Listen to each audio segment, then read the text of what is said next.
Chapter 566.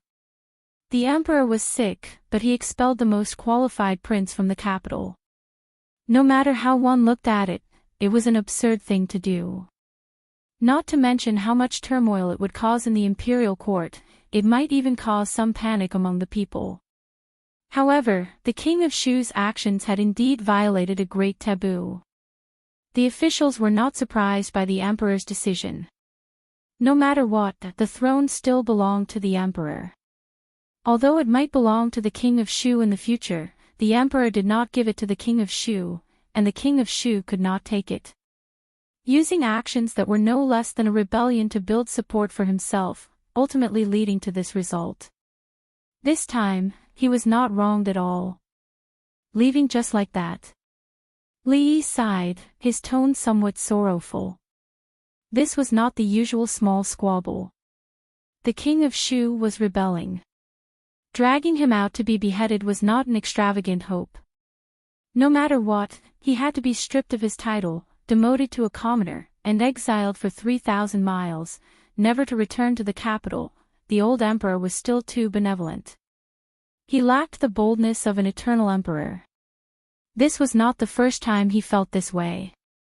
Just as he was about to return home after watching the show, he saw a figure limping towards him from afar.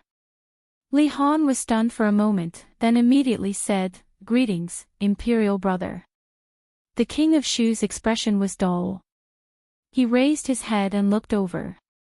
Even when he saw Li Yi and Li Xian, his expression did not change much. After all, compared to what had just happened to him, some things were not worth mentioning. Seeing the king of Shu's head lowered, not even looking at him, Li Han scratched his head in confusion and waved. "Farewell, imperial brother."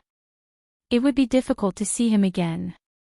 Li Yi shook his head and turned to walk out of the palace. The arrogant Lolita shouted from behind, "Sir, wait for me, I'll go back and get a big box." After becoming a young lady, the old emperor seemed to have really relaxed his discipline towards the arrogant Lolita. Her treatment gradually became closer to that of the princess royal, and she did not even need to specially report when she left the palace. Outside a certain palace, while waiting for her to enter to change her clothes and get a big box, she inadvertently glanced sideways and saw an arched door. Two eunuchs dragged a person out and walked past her. That person must have been caned. His back was broken, and he seemed to be exhaling more than he was inhaling. He couldn't help but sigh in his heart. A place like the imperial palace looked bright and majestic, but in fact, there were many dark and dirty things happening in the dark. Not only did the concubines fight openly and covertly, but sometimes even the princess would be involved. Yong Ning and the Tsundra Lolita were still young. When they grew up, they would more or less come into contact with some things. With their abilities, they would not be able to fight against those people. After 2 years, when the Princess Royal Highness moved out of the palace, the two of them, especially Yong Ning, would really make people worry. While he was thinking about these things, a dozen eunuchs and palace maids stood in the courtyard of a palace not far from here. Their heads were lowered, their bodies trembling, and they were as silent as cicadas in winter. Early this morning, the imperial consort had smashed all the precious vases in the hall. One of the servants who went in to clean up the mess had been whipped dozens of times on his back and fainted. Even the king of Shu had been slapped by the imperial consort and scolded for almost an hour. At this moment, no one dared to approach the door. "We haven't lost yet." In the empty hall, the woman in the palace dress smashed the last precious porcelain and took out a sealed envelope from her sleeve. She said, "Go out of the palace and personally deliver this letter to the master. In addition, let him ask what the Qin family wants." "Yes, Your Highness." A sharp voice came from the darkness. Someone walked out, responded, and soon disappeared from the hall. Although the imperial court was far away from ordinary people, some major events in the imperial court could not be hidden from the people of the capital. They did not know about the demotion or transfer of some officials, but the news that the king of Shu was about to leave the capital and go to his fief spread like a whirlwind throughout the capital not long after the morning court session ended. After all, the king of Shu was a hot topic in the capital recently. From being ridiculed by the public and being called Rat King to the series of omens, it all showed that he was the real son of heaven. His reputation rose, and he was expelled from the capital today. In just a few days, he had experienced many twists and turns. Even the vendors in the market would talk about it when they had nothing to do. Didn't they say that the throne is going to be passed on to the king of Shu? Why was he suddenly expelled? What succession? Who did you hear it from? Everyone said it. Even the fox said that the king of Shu should be the emperor. How can it be false? Nonsense. How can you believe that? Everyone knows that those things were done by the king of Shu himself. Whoever believes that is a fool. What? It was all done by the king of Shu himself. Of course. Otherwise, why would he be expelled from the capital? If you ask me, he is too impatient. In just half a day, the truth of the matter began to spread among the people. After praising the king of Shu for a few days, people realized that the Rat King was still the same Rat King. He had not changed at all. He had done so many things to deceive them. Now, he had deceived the world and even the fox, but he had failed to deceive the current emperor. He had been banished far away. It was really a case of going for wool and coming home shorn. Regarding this matter, even the government did not interfere much. Instead, they were deliberately guiding the way. After all, it was not important whether this was done by the king of Shu or not. What was important was to eliminate the impact of this matter in the people as soon as possible. If it was used by people with ulterior motives, it would cause a huge mess. The Qi and Zhao kingdoms had left envoys in the capital. If they did not settle this matter as soon as possible, when they sent the news back, it would be greatly detrimental to the stability of the court. This time, the king of Shu and his faction had suffered heavy losses. Not only were their forces purged in the court, but they were also far away from the center of power. They had gone to the faraway Shu prefecture, and no one knew when they would return. Many people in the court had worked hard for more than 10 years, but their efforts were ruined in an instant. At this moment, a middle-aged man dressed in luxurious clothes stood at the entrance of the Qin residence. He raised his eyebrows and asked, "Prime Minister Qin is seriously ill and cannot receive guests." The servant of the Qin family said helplessly, "Please bear with us." The middle-aged man had a thoughtful look on his face. Not long after, he turned and left. A person beside him asked worriedly, "Master, what should we do now?" "Go to the Qin residence." The middle-aged man took a deep breath and said softly. In the Duke of Qin residence, the master of the family, Qin Qing, had just received an esteemed guest. The two of them dismissed all the servants and had a deep conversation in the room for a full 2 hours. The second master of the Qin family, Qin Chong, walked into a small courtyard with his hands behind his back. He bumped into a servant girl and asked, "How is Mrs. Health?" The servant girl hurriedly replied, "Second master, she felt much better after waking up today. 2 days ago, she obtained the Heart Sutra personally written by Master Tan Yin at the Cold Mountain Temple. She is currently reciting the sutra in the temple hall. Do you need me to go and inform her?" "All right, I'll go over myself. You can go and do what you need to do." Chen Chong waved his hand and continued walking into the courtyard. He slowly walked to the outside of the temple hall. He heard a low chanting coming from inside, but he did not disturb it. He only walked in after the voice disappeared. The white-haired, beautiful woman knelt on a prayer mat and asked softly, "Is there a guest in the residence today?" "There is an important guest who has come and is currently speaking with Big Brother."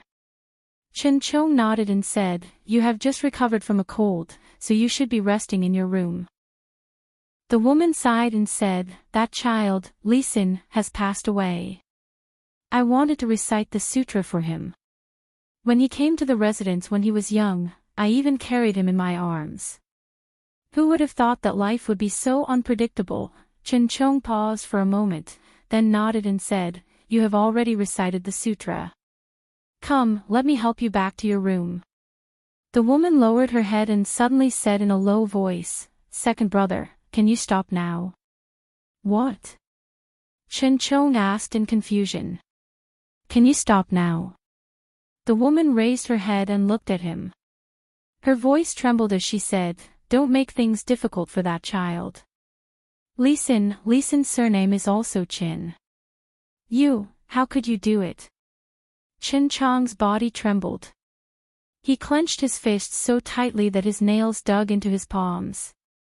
After a moment, he sighed and walked over. He helped her smooth out a strand of her hair and said, "All right, I'll listen to you. Second brother will listen to you." He looked at the silver-haired woman who already had a few wrinkles at the corners of her eyes. His lips curled into a smile, but deep pain and hatred flashed through his eyes. The preparations were a little rushed. He sighed again and said in his heart. Chapter 567. The stonemason has been sent to Qing and Prefecture. The beast tamer and the ventriloquist have also been sent to other places. They won't appear in the capital for 5 years. Li Yi was researching more types of candies in preparation for the upcoming opening of the candy shop. Mississippi Lu walked over and said calmly. Although there were almost no traces left behind, it was better to erase all clues just in case. The 3 people would live a good life in Qing and Prefecture. After 3 to 5 years, when the rumor died down, they would return to the capital and take over the position of a shop manager. The king of Shu will leave the capital today, Mississippi Lu suddenly said. Li Yi looked up at her and said, "Don't do anything rash. We can't do this for now." Although the king of Shu was a bastard who could even force his father to abdicate, a bastard prince was still a prince. If something happened to him on the way out of the capital, it would be a serious matter. Mississippi Lu glanced at him and turned to leave. "The hero conference is about to start, right?" Li Yi asked again. "In 5 days." Mississippi Lu waved her hand and didn't look back. This was going to be interesting. It was different from what he saw on TV. It was a real hero conference with martial arts masters gathering. He was looking forward to it. "I'll send you 1,000 miles away." "You're silent and black and white." Li Yi hummed a tune and continued to work with his head down. He still needed to think about how to choose the high-end and low-end candy shops and what the prices were.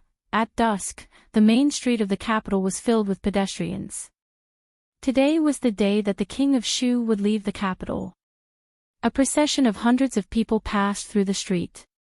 It was a grand scene. Accompanying officials, guards, and all kinds of resources, the procession left the city gate in a grandiose manner. Most of the people in the capital were just there to watch the show, but some people thought of something deeper. With the departure of the king of Shu, there would be no more adult princes in the capital. Those princes who had already gone to their respective fiefs and felt that there was no hope would be active again. They would try their best to fight for that glimmer of hope. But did His Majesty have any other intentions? Although many of the adult princes were useless, Prince Jin, who was 10 years old, was a clear stream among all the princes. Although he was young, his ability was outstanding. He did not disappoint the courtiers and the people. If His Majesty's body could hold on for a few more years, maybe the emperor's heart was unpredictable. Besides, the situation in the court was complicated. This was only a guess. After all, Prince Jin was still young and no one in the court thought that he would inherit the throne. He was alone and was unlikely to be a match for the king of Shu. At this time, outside the capital, in a luxurious carriage, an old man sitting in the front took out an item from his bosom, lifted the curtain, and handed it to the king of Shu.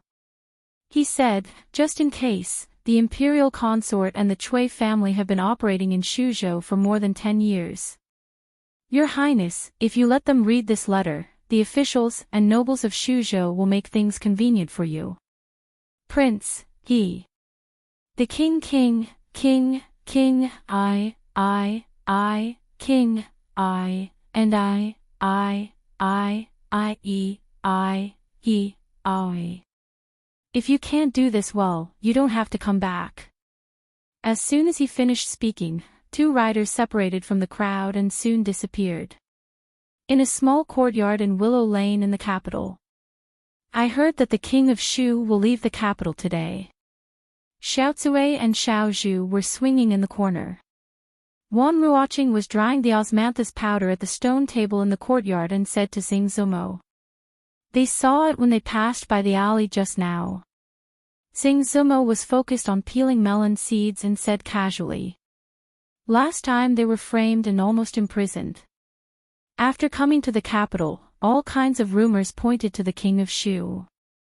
How could they not know that he was leaving the capital today? Since they knew that they were likely to be targeted by a prince, they were still very nervous. Only now did they let out a long sigh of relief. Wan Ruoqing and Xing Zumo were talking about something. Xiaozui swung for a while and came over to help her move the osmanthus powder to a place where the sun was shining. She wondered why Sister Ruoqing had picked so many osmanthus flowers this year. The osmanthus cake would probably last until this time next year. It was already late autumn, and the atmosphere between heaven and earth was more desolate. The small courtyard was very clean, but the alley outside the courtyard was already covered with a layer of fallen leaves. Not long after it was cleaned, it would be covered again. It was hard to imagine that there would be a tea house in such a secluded alley.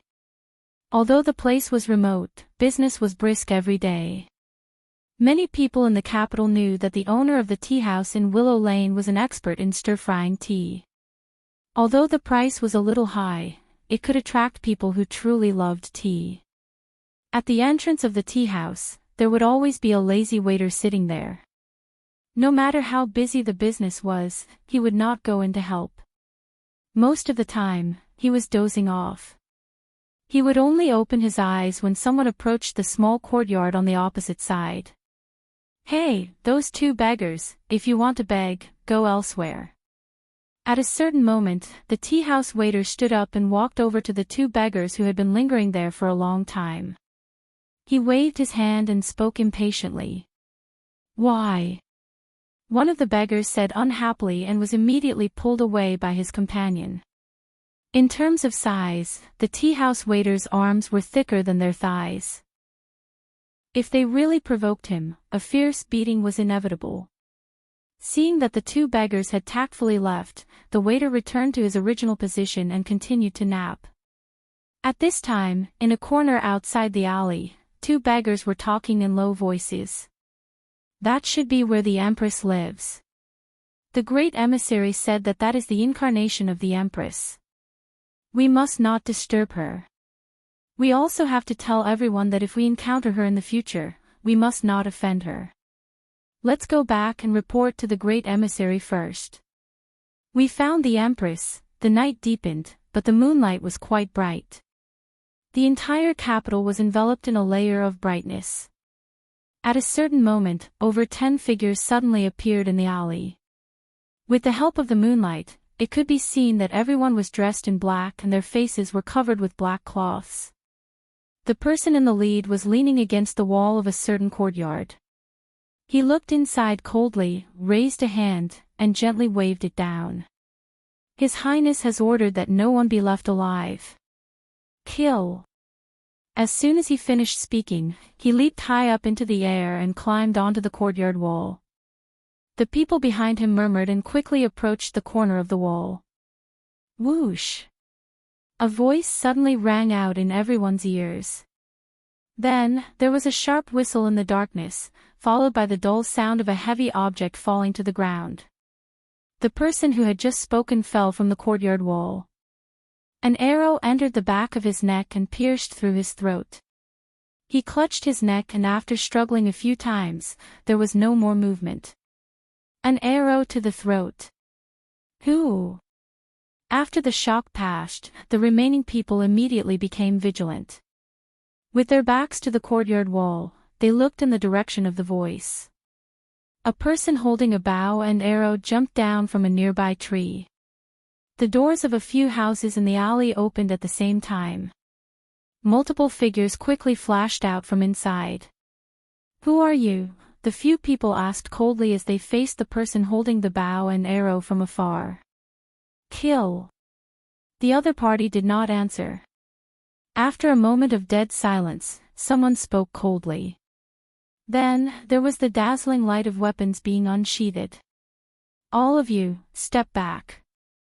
I'll do it." A person on the other side laughed loudly. He did not fear the dozen people at all. He took out a long knife from his back and charged forward. "Stop trying to be a hero. These people's target are the two ladies. Kill them as soon as possible.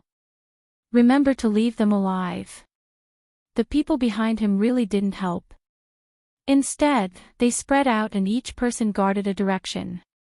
There were two elites from the heaven rank, and the others were all at the top of the earth rank. There was also a famous master archer in the Jianghu holding the line. If they could not even deal with these small fries, how could they have the face to stay on the hero ranking? Chapter 568. Under the moonlight, the figure wielding the long saber was like a tiger in a flock of sheep. The saber light danced as if it was chopping melons and vegetables. There was not even the sound of weapons clashing. None of the dozen or so black-clothed men were a match for him. As for the man with the longbow, it did not affect his performance at all. He stood in front of the courtyard gate. If someone broke through the defense line of the swordsman, he would casually shoot an arrow. With the sound of the bowstring, someone would fall to the ground, clutching his throat. After twitching a few times, there was no more sound. The strange thing was that these people knew they were no match for him, but they did not seem to care. They charged forward without fear of death, even if they were just throwing their lives away. Death warriors. The people surrounding them looked at each other, nodded slightly, and quickly joined the battle.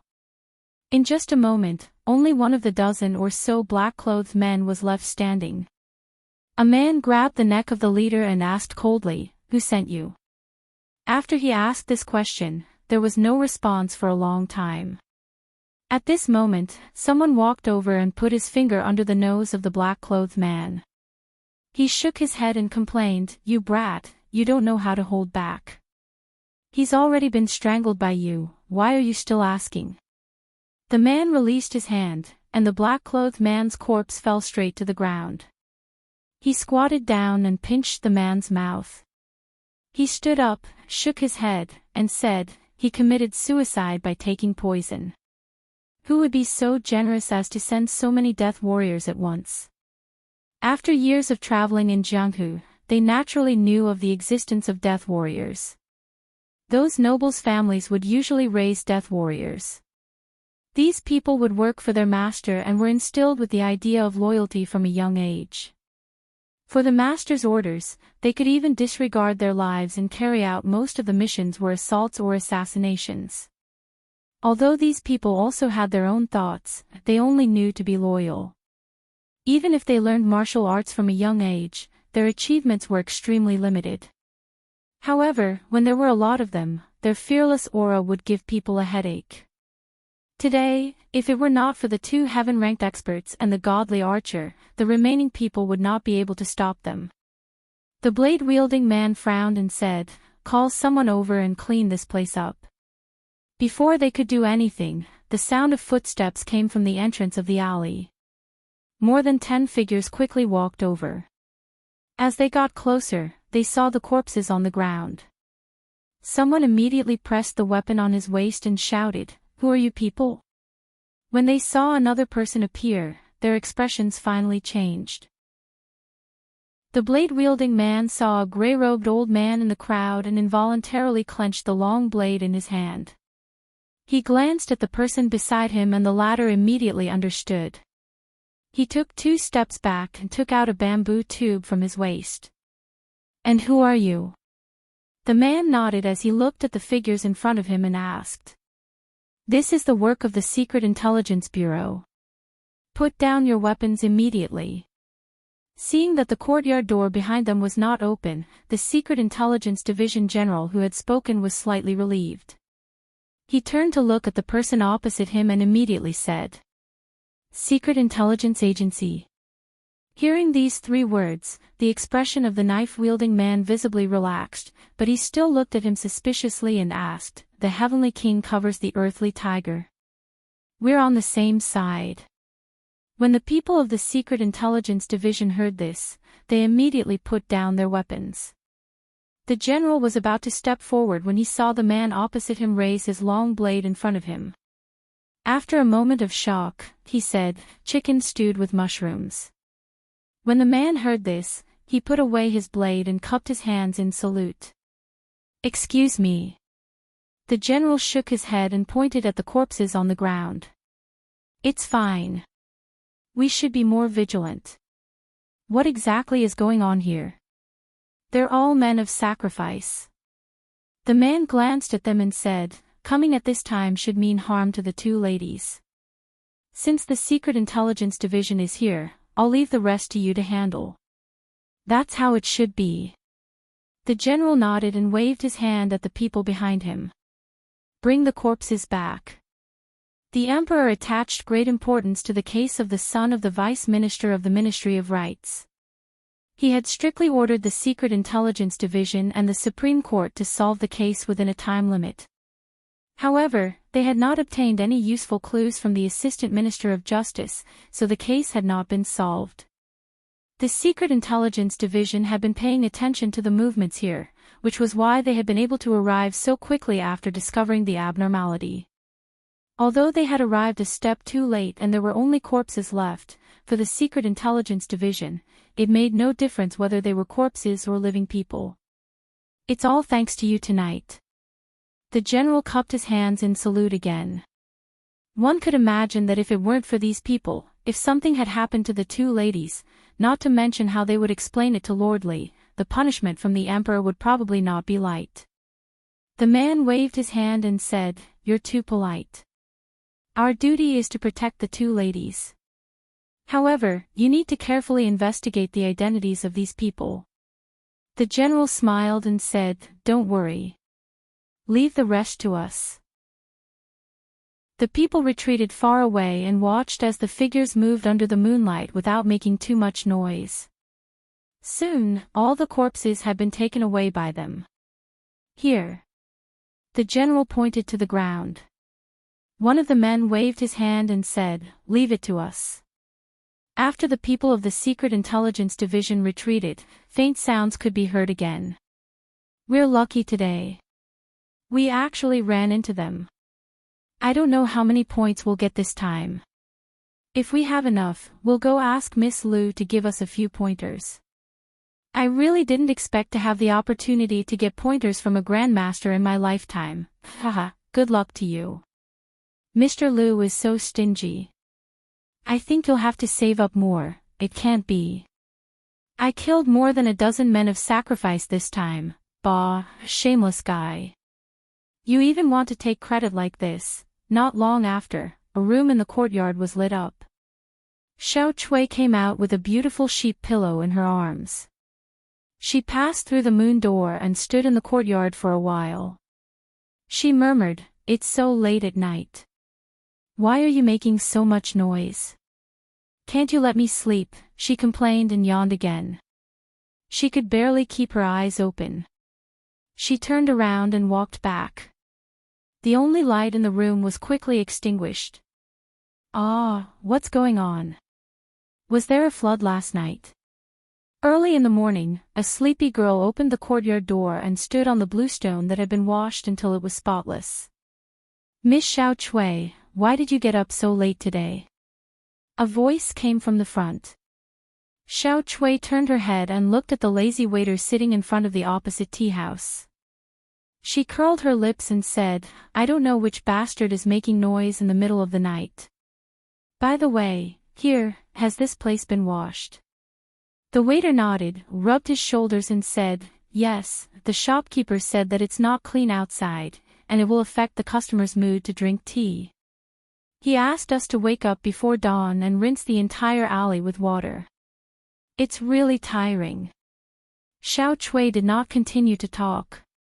After thanking him, she turned around and walked into the courtyard. She did not believe the waiter's words.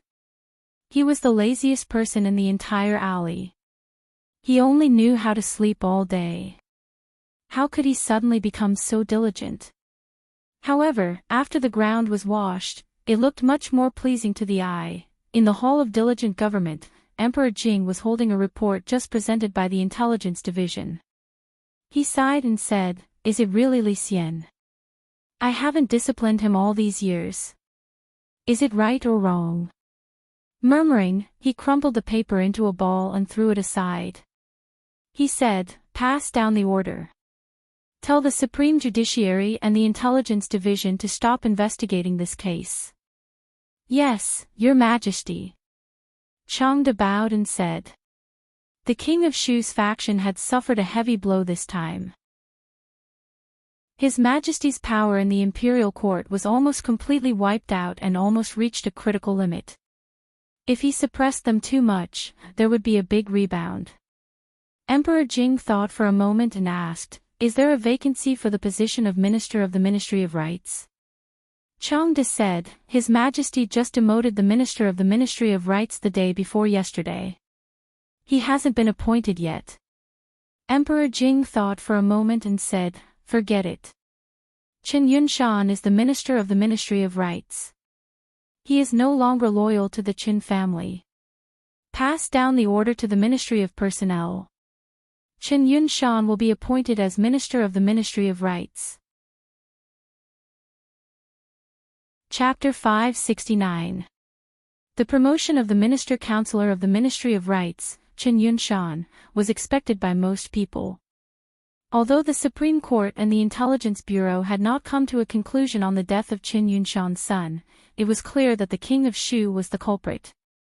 As soon as the King of Shu left the capital, a dozen suicide soldiers attacked Willow Alley at night. The Intelligence Bureau's actions were seen by Marquis Wu, who was patrolling the streets. There was no way to hide this. However, being banished from the capital was a severe punishment for the King of Shu, who was likely to become the next emperor. His faction had also suffered a heavy blow. Now that he was far away from the capital, if he were to be recalled for investigation, it would cause turmoil in the political situation. The gains would not make up for the losses. After all, although the King of Shu's faction had temporarily lost power in the court, they still had influence that could not be ignored. Thinking about it carefully, the emperor still had a few adult princes. But even when the King of Shu was at his lowest point, the other princes could not compare to his advantage. Therefore, this case could only end here. Chen Yunshan's promotion from the Minister of Rights to the Minister of Rights was probably the emperor's compensation for him. But this road of promotion was too bloody and cruel. Chen Yunshan had already left the King of Shu's faction. It was said that he had almost fallen out with Duke Qin. This was not unexpected. Although he could not take revenge for his son's death, how could he let it go so easily and continue to be loyal to the King of Shu?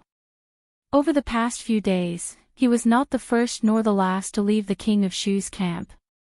It was just that after this incident, many officials finally saw many things clearly.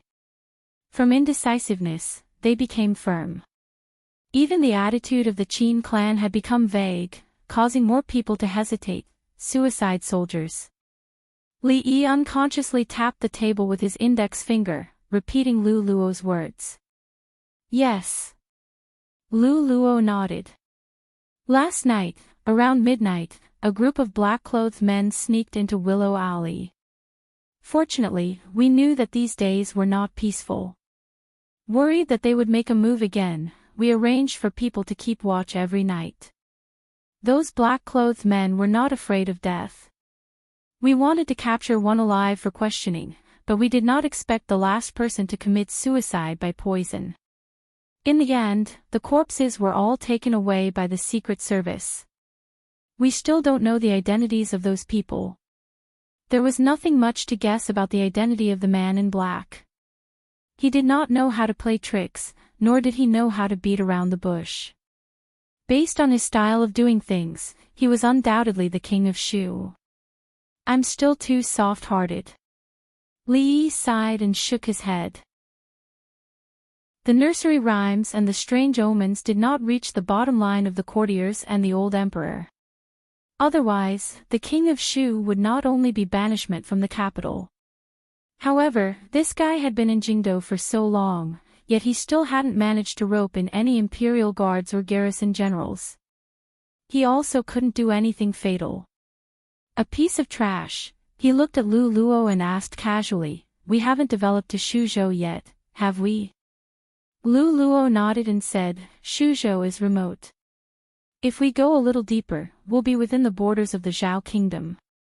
We don't plan to develop in such a remote prefecture for the time being. The more difficult the conditions, the more we can't shrink back. We have to carry forward the spirit of not being afraid of hardship." Li Yi poured more tea for him and said, "Although Shuzhou is remote, we can't give it up. If anyone is willing to go to Shuzhou to develop, their salary will be tripled, and they will be allowed a month of paid leave every year. They will also be allowed to go home to visit family once." He counted the days and continued, "In 2 years, if they are willing to come back, they will immediately be promoted to the manager of the branch in Jingdo." This kind of treatment was hard to refuse for a wandering actor who called the 4 corners of the world his home. He would only be away for 2 or 3 years. Although Shuzhou was a little remote, the salary was not low. 3 times the salary, a month of leave, and they were allowed to go home to visit family. In this way, he would be gone for at least 3 months. Once the news got out, there would be a lot of applicants. Moreover, in 2 or 3 years, he would be promoted to the manager of the branch in Jingdo. He would not have to worry for the rest of his life. After coming back to his senses, Lu Luo nodded and said, "Okay, I'll arrange it as soon as I go back." "How's the preparation for the heroes competition?" This rare event in the martial arts world would be held in a few days. Lu Luo had been in charge of this aspect. Lu Luo nodded and said, "The preparation is almost done. The ranking on the heaven list has rarely changed in the past 2 days. So far, there hasn't been a single grandmaster. But we can't rule out the possibility that some masters on the heaven list haven't done their best. When the real competition begins, there may be changes. After all, the area around Jingdo was too sensitive. The final venue of the Martial Arts Society competition was dozens of miles away from Jingdo. This competition was not only a competition, but also an exchange. Generally speaking, the martial arts world in Jianghu was an extremely powerful force. Unfortunately, it was like a plate of loose sand, which was difficult to gather. However, if they really gathered, the imperial court would have a headache. Ever since the appearance of the hero list, there had been a slight change in the situation. Although people who practiced martial arts were proud and arrogant, they also respected the strong. Once they were ranked at the top of the heaven list, once their fame spread out, a large number of followers would immediately emerge. Experts who were indifferent would not care about this, but there were also people who took the opportunity to establish their own forces. The number of factions in the martial arts world suddenly increased. Among them, the Lu Alliance was the most powerful one. After all, the top 2 masters on the heaven list were in the Lu Alliance. One of them was even a legendary grandmaster. The chance to receive guidance from a grandmaster was something that many martial arts practitioners dreamed of. Martial arts practitioners from all walks of life swarmed in from all directions. Even though the Lu Alliance's rules for accepting members were very strict, its expansion speed was extremely shocking. Ever since the appearance of the hero list until the heroes competition, the entire martial arts world was slowly stirred up. Although obtaining the position of the chief of the martial arts world might not be able to command the martial arts world, that title was the highest honor for martial arts practitioners. The chief of the martial arts world, the number 1 master in the world, was enough to boast for a lifetime. Of course, no matter how much Li Yi fantasized about it, it was useless. However, Mississippi Lou's Tai Chi was taught by him step by step. A teacher for a day, a teacher for a lifetime. In the future, when he wrote a biography for her, he had to make it clear. The master of the chief of the martial arts world was a truly powerful existence. It would not be enough to boast for 2 lifetimes. The situation in the imperial court changed. Some people left, some people rose. For the people in the capital, this was just a topic of discussion. It didn't take long before something new appeared in 3 to 5 days, causing them to forget about the past. 2 days ago, they were still discussing how foxes talked and who should be the emperor. But these days, the topic of discussion had changed to a few new shows in the brothel. There was a pretty girl who sang and everyone liked her very much. Everything seemed to have returned to normal. In this tranquility, in a restaurant in the capital, a burly man with a saber on his back raised his head and drank a few mouthfuls of strong wine. He laughed, the capital is indeed the capital. Even the wine is different. Then, he threw down a piece of silver, picked up the wine jar, and strode away. Outside the capital, a young man with a sword in his hand stopped a passerby. After asking a few questions, he smiled and thanked the passerby. He looked in a certain direction and quickly disappeared. "Greetings, Your Highness." At the same time, a middle-aged Taoist nun wearing a loose Taoist robe walked out of the courtyard. The 2 people in purple who had been waiting outside the door immediately bowed. Countless figures were rushing toward a certain place outside the capital city. Chapter 570. Second great uncle, get up and get to work. Li Yi stood beside a rocking chair in the courtyard and urged the old man who was lying there. Light snoring sounds came from the rocking chair. The old man seemed to be asleep and did not hear what he said. He turned over and snored even louder. He was old and should exercise more. What was the point of lying down all the time? Li Yi opened a paper bag in his hand and tore off a chicken drumstick to take a bite. He then walked out of the courtyard. Before he stepped out of the door, his hands suddenly felt empty. He turned around and saw second great uncle holding a chicken drumstick. He looked at him and said, "Good lad, you don't know how to show filial respect to the old man first when you have something good." Li Yi said as he walked out, "The heroes' conference is starting today. Second great uncle, come over after you finish this chicken. Rui and Rui are already waiting." "I'll be coming."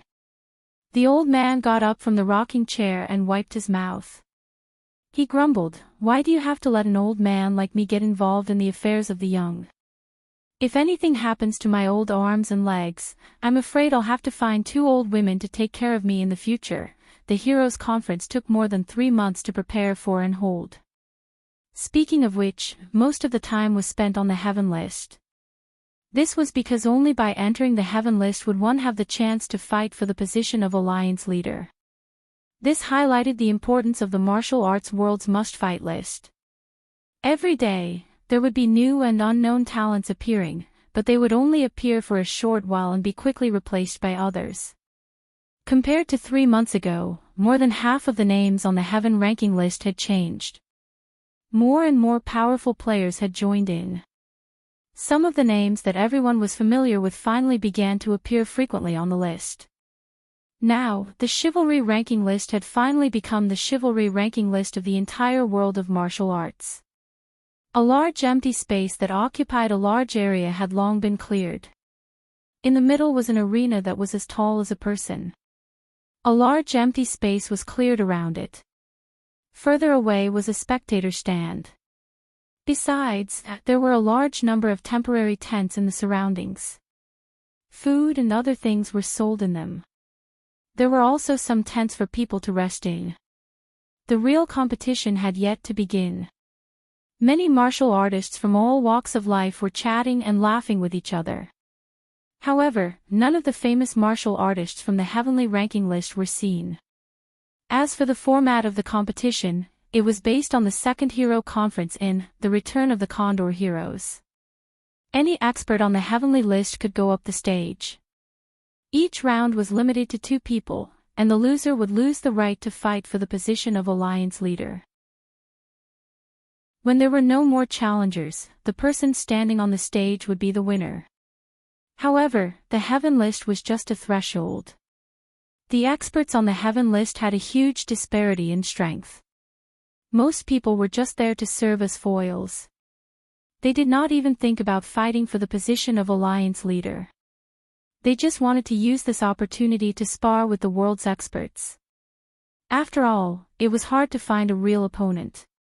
They could not find such an opportunity in the past. A few people walked over slowly. Luo introduced these things to them. From time to time, people from the Lu League came up to greet them. Mississippi Lu was the leader of the Lu League. As for Rui, although she rarely cared about those things, she was a grandmaster. In the martial arts world, strength was everything. She would be respected wherever she went. Rui still occupied the first place on the heaven list. No one would have the guts to challenge a grandmaster. The second place was Mississippi Lu. As long as she did not meet a grandmaster, she was almost invincible. There are no grandmasters on the heaven list, right? Li Yi turned around and asked Lu Luo. I don't think so. Lu Luo shook his head and said. The number of experts in the Jianghu could be counted on one's fingers. How could it be so easy to meet them? When one reached that level, which one of them did not have an indifferent temperament and pursue a higher level? Why would they participate in the heroes' assembly? He had been worried that a grandmaster would come to make trouble, but now it seemed that his worries were completely unnecessary. If not, then. Li Yi was relieved, but before he could finish his sentence, he saw a middle-aged Taoist nun walk out of a tent. She glanced in his direction, and her gaze froze for a moment before she turned and left. Li Yi pointed at Taoist nun. Lu Luo glanced at her and said, she only showed up once in Qing and Prefecture. She defeated a master who was in the top 10 of the heaven list and was ranked 5th. Although the top 10 of the heaven list changes frequently these days, considering her strength, she is currently ranked 15th. Li Yi turned around and looked at Rui. She shook her head and said, since she is here, I'm afraid she is determined to win the league leader. Rui is no match for her. When the time comes, I'll go. Are you sure you can win? Li Yi looked at her and asked.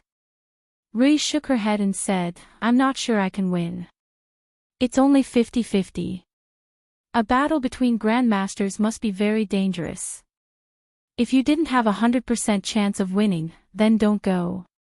Li Yi pulled second great uncle, who was standing there dozing off, and said, second great uncle, chili chicken, white cut chicken, beggar's chicken, cola chicken, salt-baked chicken, saliva chicken, yellow braised chicken, and boy's chicken are different every day. I'll leave the Taoist nun to you. The old man raised his head and looked at Li Yi in disbelief. He asked, there are so many ways to cook chicken?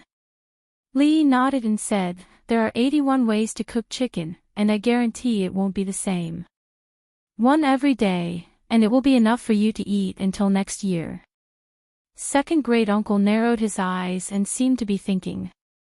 At this moment, a slightly anxious voice came from the side.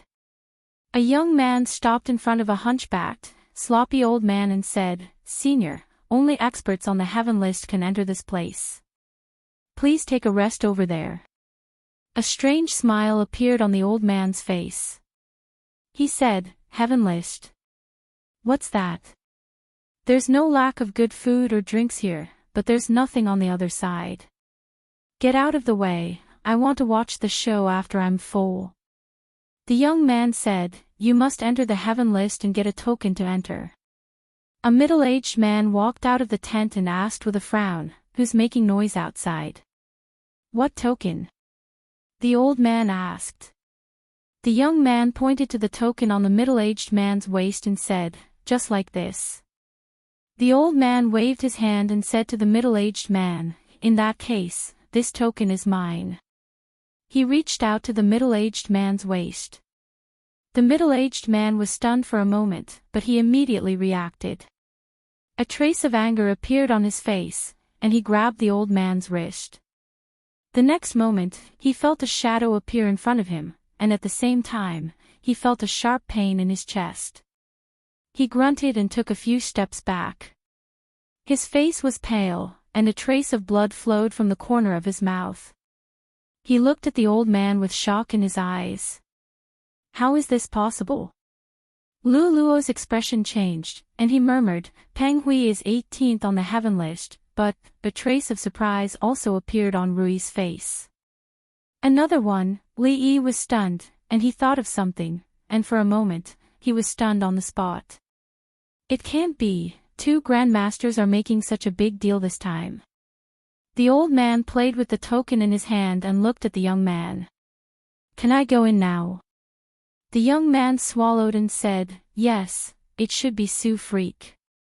Inside a tent, Lu Luo put down a thin book in his hand with a worried expression and said, including Miss Lu, there are currently 6 known grandmasters in the martial arts world. The others disappeared more than 10 years ago. During these 10 years, there was occasionally news of them. Only this old freak Su is a man of both good and evil and has left behind many deeds in Jianghu. Although he rarely kills people, many famous masters in Jianghu have had their martial arts crippled by him. When people in Jianghu run into him, they generally avoid him. He sighed and said in a worried tone, Taoist Nun is already a grandmaster. If Su Freak disturbs the situation, we will no longer be able to control the situation. I wonder if second great uncle can deal with 2 grandmasters alone. Li thought to himself. Just in case, he should ask the old man first. When he turned around, he was suddenly stunned. Second great uncle. Chapter 571. The inside of the tent was very clean. There was a table in the center with fresh fruits and vegetables. The sloppy old man casually picked a piece and put it in his mouth. He opened the lid of a pot of wine beside him and took a big gulp. He clicked his tongue and said, good wine. It's really good wine. After tasting a few more pastries, he lay comfortably on the chair and revealed a strange smile on his old face. Martial Arts Alliance Master. That's interesting. He reached out to pick up a fragrant chicken on the table. He saw an old man on the other side of the table raising a drumstick and biting it. He shook his head and said, it's not the right temperature. It's a waste. Then, he reached for another drumstick. The sloppy old man's murky eyes suddenly burst with 2 balls of light, and his entire temperament changed. More than 10 years ago, his martial arts had already reached the transcendent realm, which was what people in the martial arts world called the Grandmaster realm. However, he had allowed someone to get close to him without him knowing. Even if the other party was also a grandmaster, it was impossible for him to do this. The scene before him was extremely strange. He looked at the old man with half-closed eyes and asked warily, who are you? The old man put down the drumstick in his hand and looked up at him. He yawned and asked, what's your name again? Su Xiaoguai. Su Xiaoguai. Due to the sloppy old man's strange behavior, people in the martial arts world called him Su Xiaoguai. In fact, it was also a form of respect. When had he ever been humiliated like this? Old thing, you're courting death. Before he finished speaking, an afterimage appeared in the void in front of him. In the blink of an eye, it appeared at the throat of the unfamiliar old man. The next moment, the sloppy old man's ferocious expression froze when he saw the hand that was as dry as tree bark on his wrist. Old thing. The old man opposite him wiped his hands and opened his half-closed eyes. He looked at the sloppy old man and asked. Rui tugged at Li Yi's sleeve and said, you don't have to look for him, husband. Second granduncle might have found a place to sleep. He'll come out when the martial arts competition officially starts. Why do you think second granduncle sleeps so much? Li Yi was very curious about this. Rui smiled and said, "Second granduncle's kung fu is like that. You don't have to be surprised." Li Yi was surprised. Could it be the sleeping fist? What is the sleeping fist? Rui looked at him and asked. That's not important. Li Yi shook his head and asked, what kind of kung fu needs to sleep for such a long time? I heard from Fong that second granduncle has slept like this for half of his life. It's called the turtle breathing technique, Rui explained. Second granduncle looks like he's sleeping, but he's actually practicing martial arts all the time. Li Yi felt that the name, turtle breath skill, sounded familiar until he recalled Old Man Chang's unlikable face. Finally, he found some information in his mind.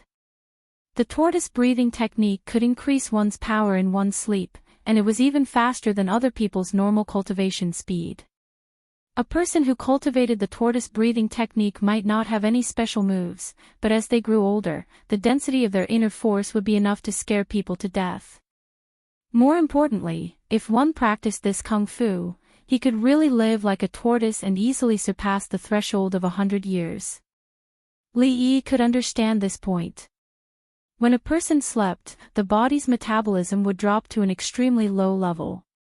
It should be the same principle in science fiction movies. If that was the case, it was very likely that he would not be able to outlive second granduncle. This was a little too hurtful. Li Yi shook his head. He had to get his hands on that turtle breath skill. When he got back, he would find out all the ways to cook chicken. He would eat 3 different meals a day until second granduncle vomited. He had to learn the turtle breath skill. In a certain tent, the sloppy old man stood upright with his head lowered, his voice trembling.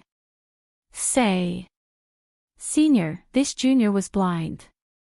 Please forgive me. In a certain tent, the sloppy old man stood there with his head lowered, his voice trembling. The old man sitting at the table picked up the chicken drumstick and said, "Did you see the Taoist nun outside just now?" "Yes, I saw her." Thinking of the Taoist nun who made him feel danger, the sloppy old man immediately nodded. The old man asked lazily, "When she goes on stage later, you know what to do, right?" The sloppy old man looked troubled and said, "Senior, then, Taoist nun's strength is not bad. She should also." Halfway through his words, he saw that the horrifying senior's half-squinted eyes were about to open. The sloppy old man trembled and immediately said, "Senior, don't worry. I will tie up Taoist nun and bring her to your room tonight. I won't let you down." "What?" The old man looked up at him. The sloppy old man was stunned and asked tentatively, "Then, Senior, you mean..." At the entrance of the tent, the second great-uncle patted the sloppy old man's shoulder and said, "Little monster, as a guru expert, you must have some backbone. You will be looked down upon by others like this." When the sloppy old man heard this, he felt his blood boiling in his chest. Backbone. Just now, the martial arts that he had painstakingly practiced for a lifetime were almost crippled. What kind of backbone was he talking about? If it weren't for the fact that he couldn't beat the old monster in front of him, he would have already broken the old man's bones. However, at this moment, the dignified guru expert could only smile and say, "Senior, the antidote. When you're done with your business, I will naturally give you the antidote." The old man said lightly and slowly left with his hands behind his back. He staggered and looked like he was about to die. However, only the sloppy old man knew that if the old man really treated him as someone who had one foot in the grave, even a guru would be in trouble. At this moment, he even wondered if he had really reached the guru realm. The guru realm was already at the top of the martial arts world, and it was difficult to find an opponent. Even if they were at the same level, it would be difficult to determine the winner unless it was a life-and-death battle. However, just now, he had seen what it truly meant to be unstoppable. Although the martial arts that he mainly practiced were on the gentle path and he was not known for his vigorous inner force, he was still a grandmaster. Even if there was a gap between them, how far could the gap be? However, in that short moment of inner force competition, it was like a river meeting the ocean, collapsing at the first touch. It had to be said that after being in the martial arts world for decades, some of the ideas or beliefs in his heart had suddenly collapsed at that moment. He licked his lips, and there was still a hint of sweetness. The thing that he had just been forced to eat did not taste like poison. However, the more colorless and tasteless it was, the more potent the poison was. As for the bitterness and sweetness, he reached out and touched somewhere between his ribs. There was still some dull pain, which was where the poison had gathered. If he did not get the antidote by this time tomorrow, even if he was a guru expert, he would die from the poison. The sloppy old man's face became gloomy. He glanced in the direction where Taoist nun had just left, then turned around and returned to the tent.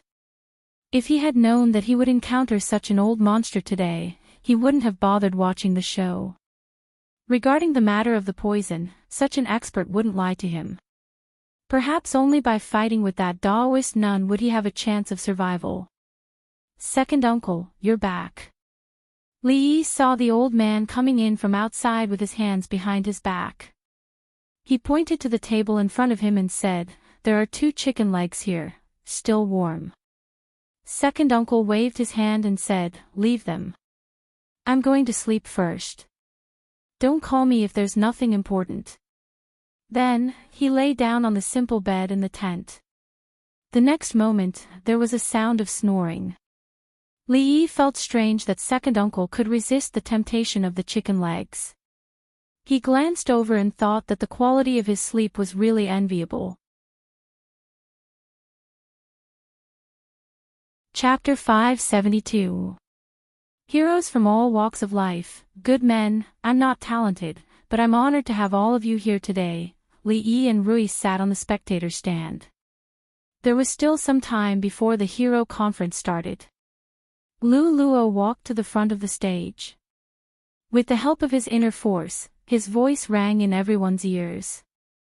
It had to be said that this martial arts master was indeed powerful.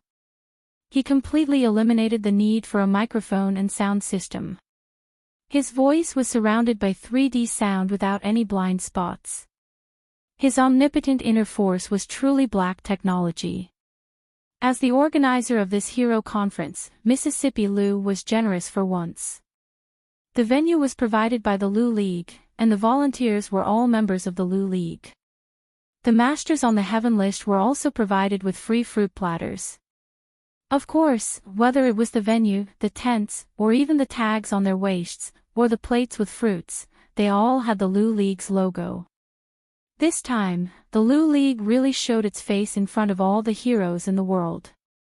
It officially entered everyone's sight. In the Lu League, the most mysterious person was, of course, Rui. Although she rarely appeared in front of everyone, the strength of a grandmaster was still there. It was a reassurance to everyone, and it was also the most important factor that attracted countless masters to join her. Mississippi Lu had more opportunities to appear in public. She led a group of women to climb the rankings all day long. She personally trained a group of female heroes and swordsmen who were not inferior to men. As for the overall management and the matters of appearing in public, it was all handed over to Lu Luo. Li Yi himself did not expect that the man that he had accidentally saved in Qing and Prefecture was also a martial arts master. He had a certain level of fame in the martial arts world. After Lu Luo recovered, he easily climbed to the top of the heaven list with his own strength. Recently, he had been taking care of the huge Lu League and the matters of the hero ranking. He appeared frequently in front of everyone and was very trustworthy in the hearts of the martial arts world. Now, the area that he was in charge of had been completely separated from the brothel. The purpose of the Lu League's existence was not just to rank the rankings. Although it was difficult to recruit the top experts on the heaven list, in general, the Lu League occupied more than 10 spots in the entire heaven list. Coupled with the title of a grandmaster, the current Lu Meng had become somewhat of a deterrent in the martial arts world. Lu Luo was still on the stage. He looked at the crowd with a smile and said, "Today, all the heroes of the world have gathered here. This is a rare event in the martial arts world for hundreds of years. Although the martial arts world is vast, it has been like a plate of loose sand for the past hundreds of years. It has been chaotic and difficult to unite.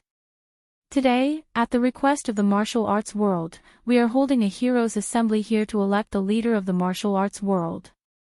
Since it was a martial arts competition and not a fight to the death, friendship came first and competition came second. Naturally, they couldn't go all out right from the start. They had to at least do enough foreplay. The selection of the Alliance Master this time was not based on a whim to see who was the strongest. The people did not call him the Alliance Master for nothing.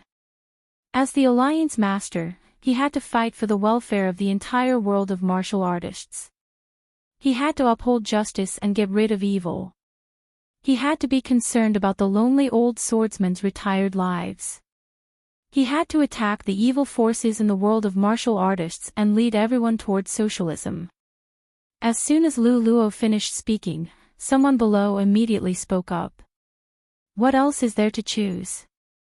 I think Master Liu is very suitable. Why don't you be the alliance leader? I think Senior Chen is the most qualified.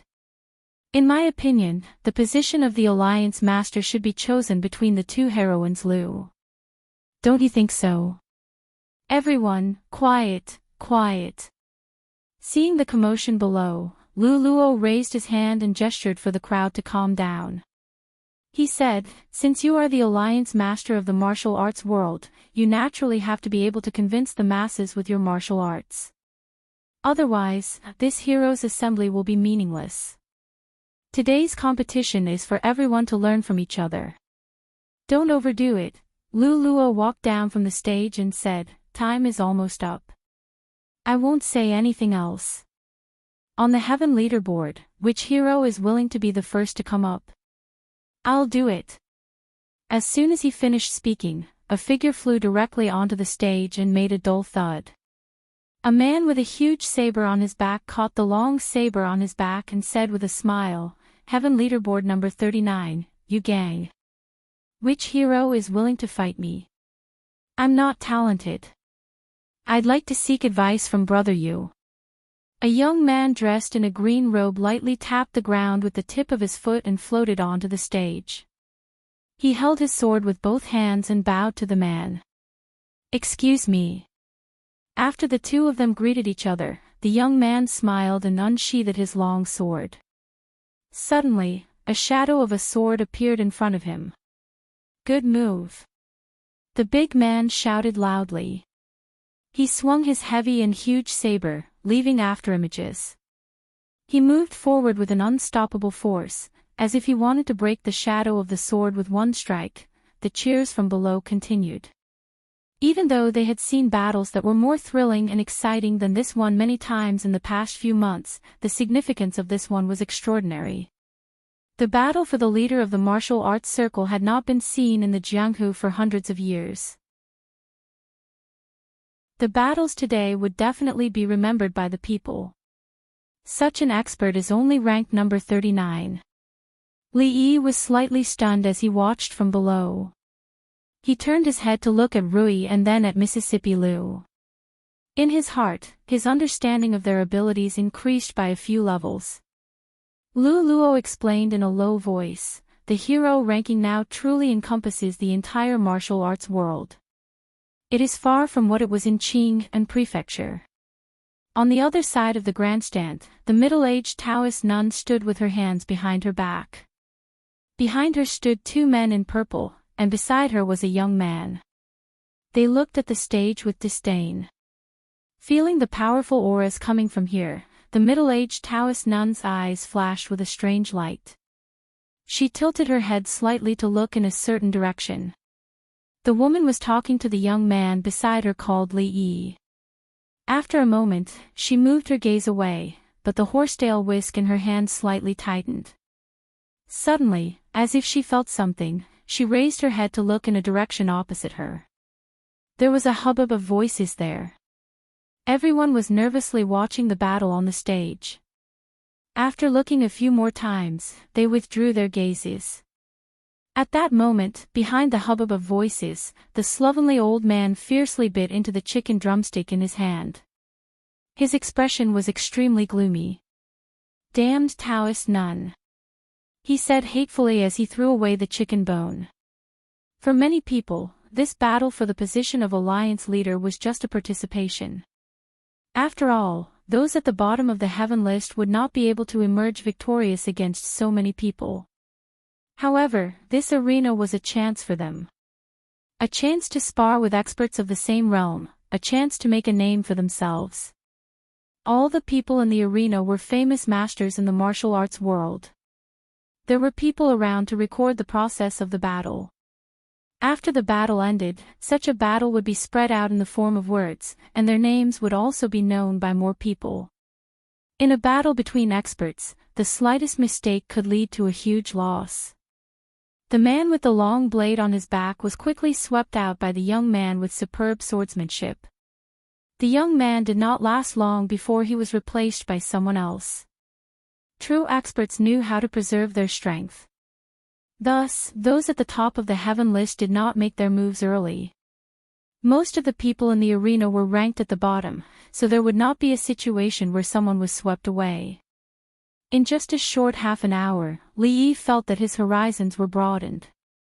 All kinds of magical moves and weapons emerged one after another. Although he was only considered half an expert, he could tell that a few of the battles were really exciting. It was much more exciting than watching a show at a brothel. The further the battle went, the stronger the strength of the people who made their moves. When an expert in the top 30 of the heaven list finally went up to the stage, Li Yi saw Yang Liuqing walk out from behind Mississippi Lu and float up to the stage. She looked at the man in purple opposite her and said, "Yang Liuqing, please advise me." Chapter 573. Miss Yang has progressed rapidly and is now ranked 27th on the heaven roll. The purple-clothed man she fought is ranked 25th on the heaven roll. The two of them fought before and Miss Yang lost in one move. It's a pity. Yang Liuqing's moves were quite beautiful, resembling the second young mistress of Lu family. She also used a sword. Lu Luo explained from the side. Li Yi himself could not tell who was stronger between the two. They were exchanging blows, and it seemed like the difference in strength was not that big. Second Miss Lu loved her only apprentice very much. Although they were about the same age, she usually put on airs as a master. She always looked cold and cool. She was the number one in the world. Except for Rui, she didn't care about anyone else. Of course, Li Yi already knew that she was cold on the outside but warm on the inside. She was dedicated to teaching her disciple.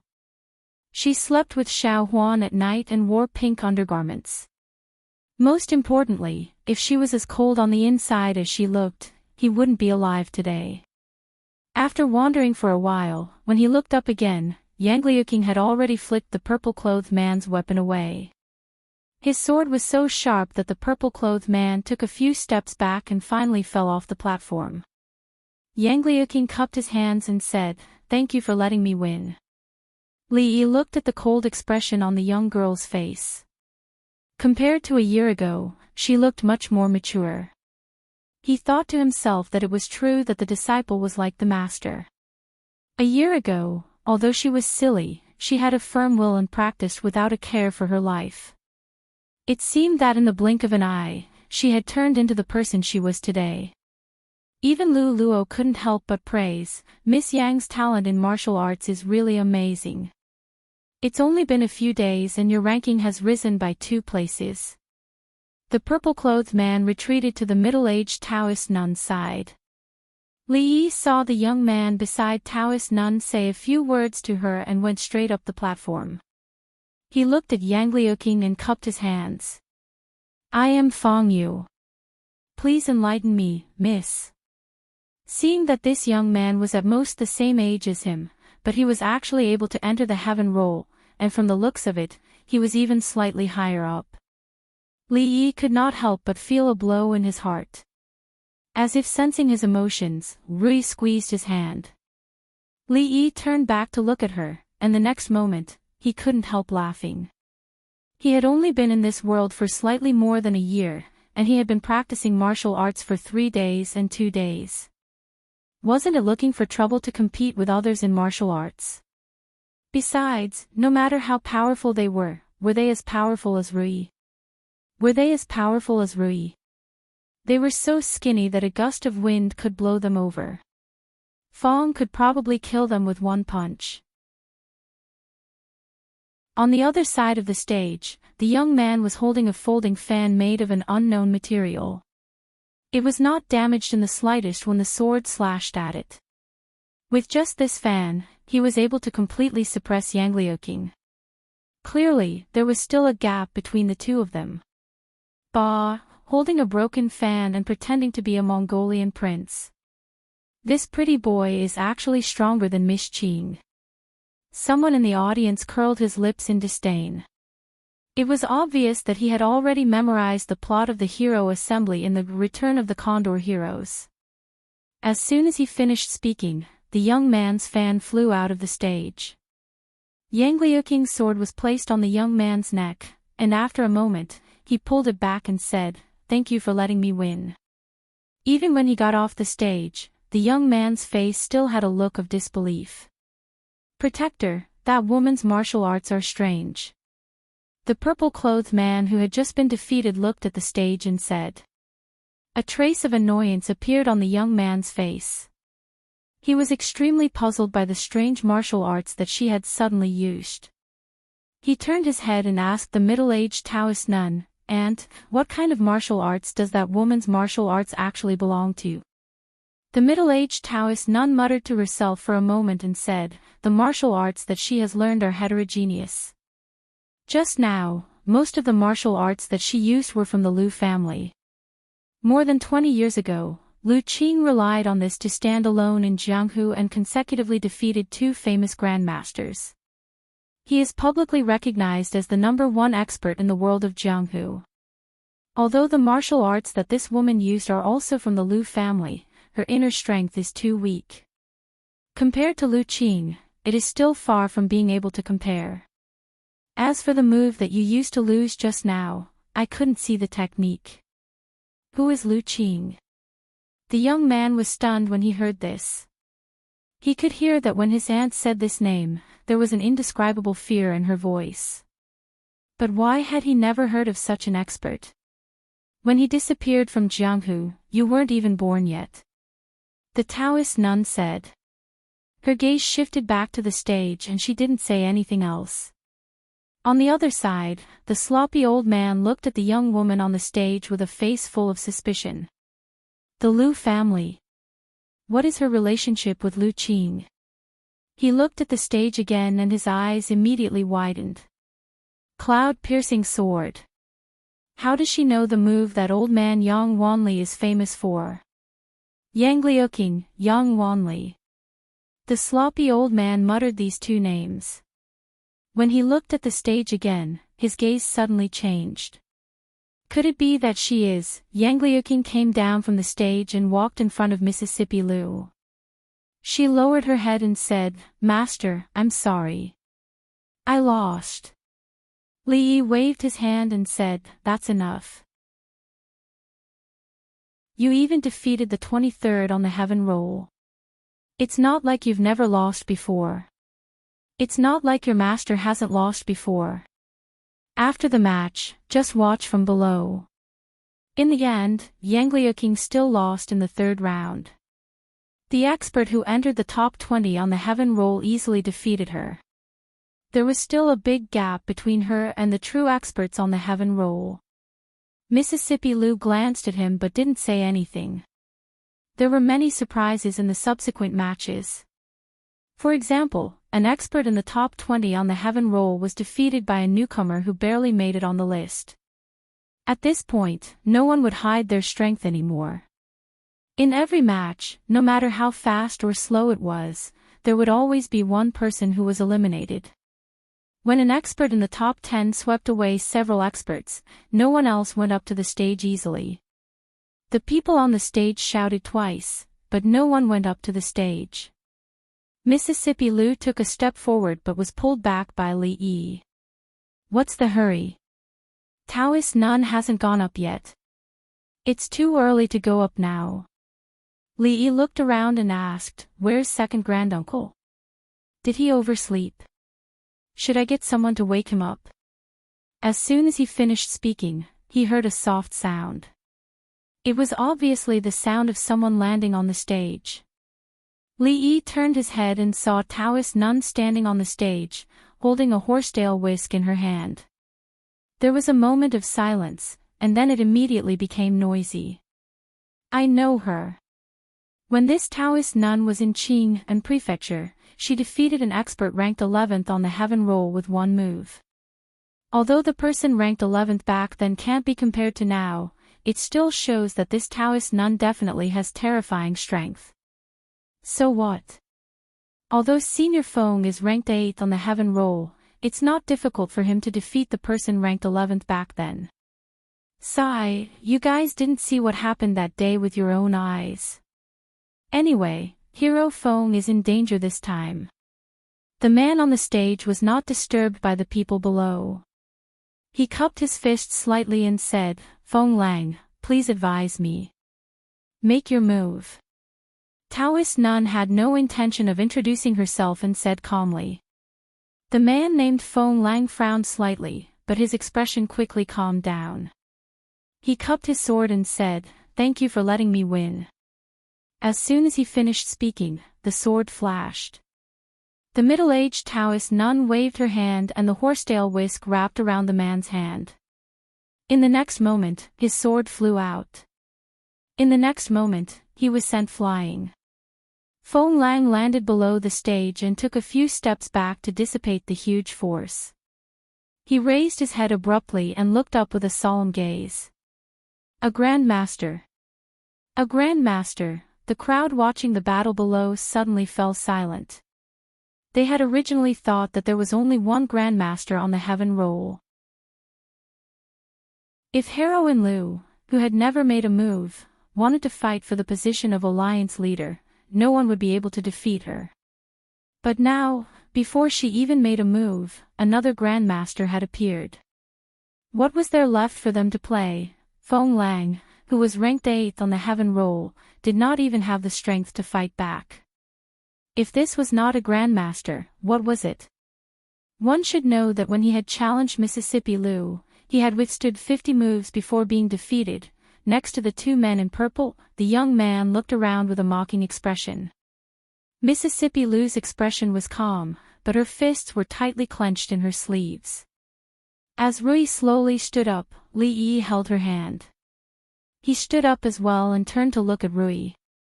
He said, Let second granduncle do it. Chapter 574. As soon as he finished speaking, he was hit on the head. Second great uncle found a drumstick out of nowhere and sat on the seat that Lu Luo vacated. He shook his head and said, the chair at home is still more comfortable. Li Yi rubbed his head and pointed at the Taoist nun on the stage. The old woman waved her hand and said, young people should be patient and watch carefully. A Grandmaster. Let me see just how powerful a Grandmaster is. At this moment, a strong voice came from below. A tall, thin man in his 40s jumped onto the stage and cupped his hands at Taoist nun. Lin Li. He's on the stage so early. If there's no Grandmaster participating, he has a high chance of winning the position of alliance leader. I don't know if this Taoist nun is a Grandmaster. If she's really at that level, even Hero Lin has no chance of winning. The gap between a top-notch expert and a Grandmaster seems to be only a thin line, but in fact, it's a whole different world. It's even bigger than the gap between the 5 masters and the first-rate experts as described in the Legend of Condor Shooting. Listening to the discussions around him, Li Yi turned to look at Lu Luo. Before he could speak, Lu Luo explained, the person on the stage is called Lin Li. He's the most powerful dark horse in the past few months. In more than 10 matches, he hasn't lost a single one except by the hands of second Mississippi. He's currently ranked 3rd on the heaven list. Lee looked at the stage. If he was ranked 3rd on the heaven list, he shouldn't be too far away from Mississippi Lu.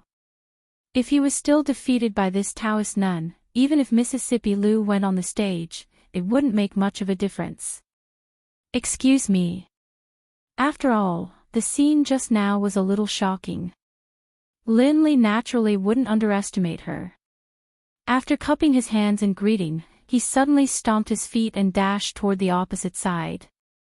Taoist nun's expression didn't change. She looked at the rapidly approaching figure, not even the slightest change in her eyes. However, when he was about to get close, the horsetail whisk in his hand finally moved. At this moment, there was not the slightest noise below the stage. Everyone held their breaths in rapt attention, fearing that they would miss a single detail. They did not even blink. Linley, who was ranked 3rd on the heaven leaderboard, made every move that he made was extremely fierce and full of killing intent. On the other hand, Taoist nun looked like she was taking a leisurely stroll in the park. She would occasionally wave the horsetail whisk in her hand and easily dissolve his killer moves. At this point, everyone didn't doubt her cultivation realm in the slightest. Lee easily caught the hint of annoyance on Mississippi Lu's face. It made sense. They were both women, but this Taoist nun was too much of a blow. However, Mississippi Lu was young after all. When she reached the age of Taoist nun, she might not be able to beat her, but she would definitely be prettier than her. A bunch of idiots. The young man beside the 2 purple-clothed men curled his lips and muttered disdainfully. The holy religion was determined to win the position of the leader of the Wulin Alliance. And had been planning for at least half a year, so how could she let others interfere?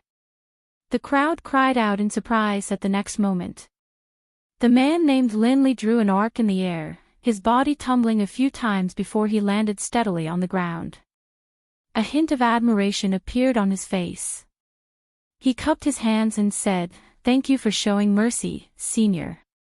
Taoist nun glanced at him, put away her horsetail whisk, and said calmly, "Who else?" There was silence below the stage. Even Linley, who was ranked 3rd on the heaven leaderboard, had been defeated so thoroughly. Who else would dare to go up? In today's arena, perhaps only Heroine Lu, who was also a grandmaster, had the right to stand on the same stage as her. However, Heroine Lu had a calm personality and was not interested in the matters of the Wulin Alliance. She did not seem to have any intention of going up on stage today. At this moment, when everyone looked at Taoist nun on the stage again, their gazes immediately changed. Being unperturbed and calm, this was the demeanor of a grandmaster. At this moment, a man in purple walked to the front and said, "If no one goes up on stage, the leader of the Wulin Alliance." Rui stood up from her seat. Second great uncle threw away the chicken bone in his hand and said with a smile, "There's no hurry. Unfortunately, I also want to fight for the position of the Wulin Alliance." An old voice rang in everyone's ears, and in the next moment, another figure appeared on the stage. Many people rubbed their eyes, feeling very confused. When did this old man go up there? Monster Sue. Luo was still curious about where the biggest unstable factor had gone. At this moment, he finally understood that he was here today to fight for the position of the Wulin Alliance. 2 grandmasters. In this case, there would be a lot of fun today. Li looked back at second great uncle and asked uncertainly, "One of us?" The old man waved his hand. Spicy chicken, boiled chicken, beggar's chicken, cola chicken, salt-baked chicken, saliva chicken, yellow braised chicken, and virgin chicken. It's a different dish every day. If you can't make it, watch your ass. Virgin chicken was nothing. If he could win over this Taoist nun, he could even ask the cook to make virgin eggs for him every day. Li turned his head, ready to watch the show. On the stage, the sloppy old man threw a plate over to prove his identity. Many people saw the number 18 written on the plate. Isn't it Pang Hui who ranked 18th on the heaven list? Where did this old man come from? Could it be that this old man defeated Pang Hui and replaced him? But even if he's ranked 18th on the heaven list, he's no match for that senior. He knows that he's the senior, but he still wants to fight. Is this old man crazy? The sloppy old man ignored the voices below the stage. After glancing in a certain direction, he immediately withdrew his gaze. When he looked at Taoist Nun, his eyes became fierce. Looking at the sloppy old man opposite her, the indifference on the middle-aged Taoist Nun's face finally disappeared. Please. She waved her horsetail whisk. Her expression was much more serious than before. As soon as he finished speaking, the old man's figure disappeared from where he stood. The middle-aged Taoist nun raised her palm, and a fist appeared in her palm. Both of them took a few steps back at the same time. The old man licked his lips, and a ruthless expression appeared on his face. His figure shook again, and several afterimages appeared in the field. This old man, why doesn't he even have a weapon? The voice below the stage stopped abruptly, and the atmosphere became quiet again. With their eyesight, most of them could no longer see the two figures on the stage clearly.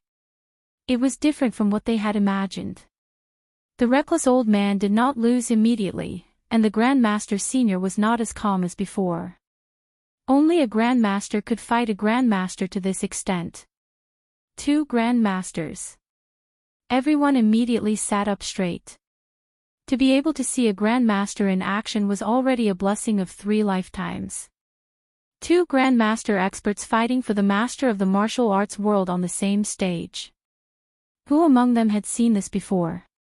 If word of what happened today were to spread, those who did not participate in the heroes' meet would probably be filled with regret. The people below the stage did not even blink. Even though they could not see the process of the two's fight clearly most of the time, they could still tell others about it in the future. They could pat their chests and describe the battle between grandmasters that they had seen. It was truly exquisite and peerless. As expected of grandmaster experts.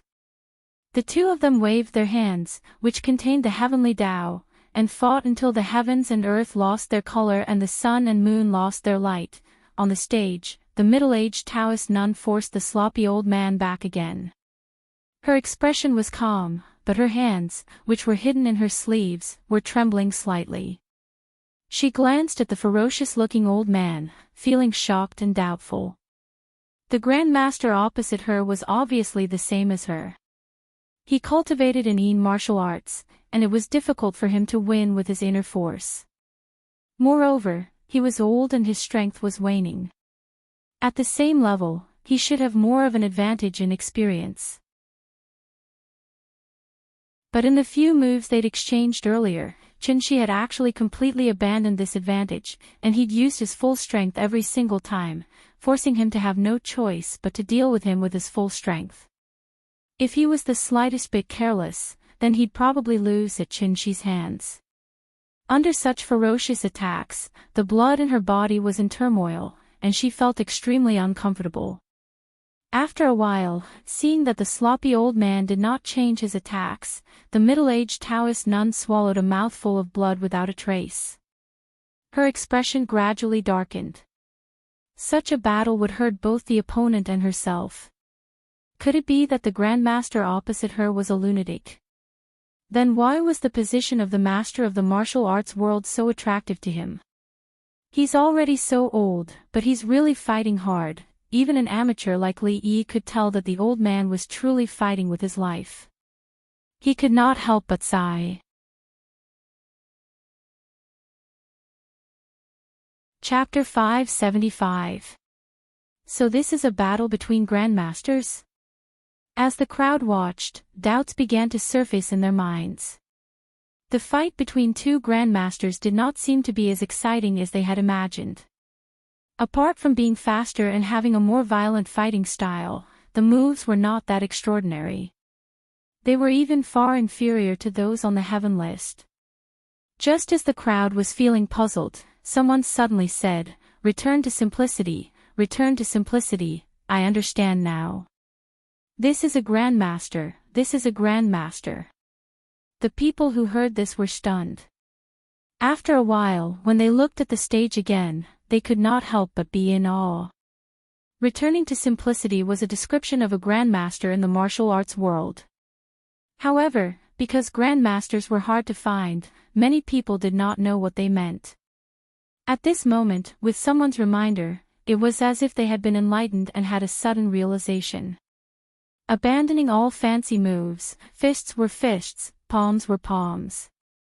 It seemed ordinary, but it was already the ultimate realm of returning to simplicity. This was a grandmaster, a true grandmaster. When the middle-aged Taoist nun took a few steps back again, a trace of blood seeped from the corner of her mouth. Her lips moved slightly, and within a very small range, a voice could be heard. "If this goes on, both sides will suffer. If you give up the position of alliance leader, I will reward you handsomely." The old man's body froze. The next moment, the middle-aged Taoist nun saw another fist enlarging in front of her eyes. "If you don't want to fight, then admit defeat. Stop talking nonsense." The unkempt old man snorted coldly, but his moves were even fiercer and more violent. The middle-aged Taoist nun saw that he seemed to have gone crazy, but she did not know that he was secretly complaining. If it was not necessary, who would be willing to fight a grandmaster to the death? In this battle, he could not back down at all. If he did, he would die. Even if the old monster spared him, that poison, grandmasters were still human, and they would die if they were poisoned. Taoist nun finally knew that there was no room for negotiation. However, she knew better than anyone how big the martial arts world was, and how important the title of alliance leader was. With such power and the holy religion, the thing she wanted to do would be shortened by many years. For this, he had endured for decades. How could he give up at the critical moment? She glanced at the sloppy old man and suddenly flicked her sleeves. The horsetail whisk flew out from her hand and sank a few inches into the surrounding pillars. Her clothes fluttered without any wind, as if there was an extremely terrifying aura brewing within her body. Everyone below the stage held their breaths. Those who were slightly weaker, under this aura, all turned pale. When the sloppy old man saw this, his face turned serious. A rare look of seriousness appeared on his face. He clenched his fist and the muscles on one of his arms bulged, causing his sleeves to burst open. At a certain moment, he suddenly took a step to the side and punched the void to the side. With a rumbling sound, wood splinters flew under his feet. The entire arena shook a few times and tilted slightly to one side. Taoist nun's figure gradually dissipated on the spot and appeared in front of the old man. When everyone's eyes caught this scene, her next palm was already aimed at the old man's chest. Many people in the arena were dumbfounded as they watched the arena tilt to one side. Li Yi was also shocked by the scene in front of him. "Damn it, are they sure they're not filming a TV series?"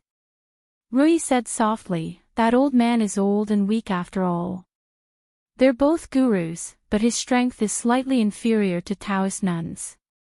Li Yi tilted his head and looked at second great uncle. Old and weak did not seem to be appropriate to describe an old man like him. At this moment, most of the people were able to tell that the old man was at a disadvantage in the end. Faced with the palm that was aimed at his chest, a trace of ruthlessness appeared on the old man's face. He did not dodge at all and punched at Taoist nun's face. He doesn't want to live. The expression of the young man next to the purple-robed man changed. This old man's move was clearly a suicidal move. Bang! After a muffled sound, the old man coughed up a mouthful of blood and retreated a few steps. His face instantly turned pale. As for the Taoist nun, although she had injured him, she was also forced back by the punch. Her body arced through the air as she flew backward and landed solidly on the stage. According to the rules of the battle, landing outside the arena was considered a loss. The middle-aged Taoist nun took a deep look at the stage before turning around and leaving.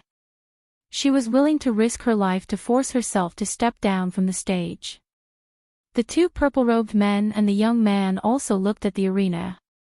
The expressions on their faces froze, followed by a strong sense of disbelief. Not long after, they glared fiercely at the old man in the arena and chased after Taoist nun. The expressions of everyone in the arena were a little complicated. If it was a real fight to the death, the old man in the arena would probably be dead. After all, although Taoist nun had been forced back, she was not injured. If they were to fight again, the result would definitely be different. However, this was an arena battle. There were rules that could not be changed. Landing outside the arena was considered a loss. In this way, Taoist nun had lost. The old man seemed to be seriously injured. He stood on the arena, his body swaying slightly. He looked fiercely at the audience and said, "Who else wants to come up?" The audience was silent. An injured grandmaster was still a grandmaster. He was still not someone ordinary people could defeat. However, the temptation of being the chief of the martial arts world was not small. After a moment of silence, someone jumped onto the arena and said, "I'm Chu Feng, ranked 7th on the heaven roll. I'm willing to exchange pointers with the senior." Bang! As soon as he finished speaking, Chu Feng's body flew backward and spat out a few mouthfuls of blood. After landing on the ground, he was motionless. It was unknown whether he was dead or alive. The old man stood on the arena and looked down. He laughed and said, "Who else?" Another person below gritted his teeth and said, "I never thought I would have the chance to fight with a grandmaster in this life. Heaven roll number 5, please enlighten me." The heaven roll number 5 lay where the heaven roll number 7 was. He struggled a few times but eventually stopped moving. Blood flowed from the corner of the old man's mouth. He laughed and said, "Who else?" Heaven roll number 4, please enlighten me. Looking at the heaven roll number 4, the audience sighed in their hearts. A grandmaster was a grandmaster after all.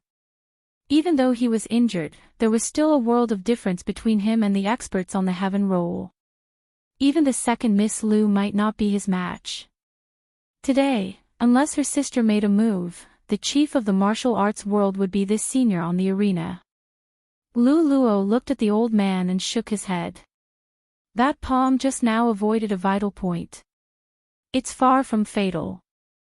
A grandmaster is indeed terrifying. Mississippi Liu clenched the autumn water in her hand and slowly walked onto the arena under the watchful eyes of the audience.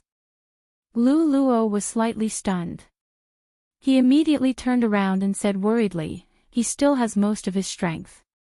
The second miss. "Don't worry." Li Yi turned back and smiled at him. "He's one of us." Lu Luo was startled again. He pondered over Li Yi's words and looked at the old man on the arena. He then thought about the previous situation and murmured, "It can't be, it's Miss Liu. Even if it's Miss Liu, she won't be able to win, this senior is ruthless. I'm afraid Miss Liu, senior. I remember now. He's Freak Sue." Mississippi Liu was obviously very popular in the martial arts world. As soon as she walked onto the arena, there was an uproar from below. The sloppy old man on the arena let out a long sigh of relief when he saw her walking onto the arena. I'm done, he dusted his butt and jumped off the arena. He walked out of the arena and soon disappeared from everyone's sight.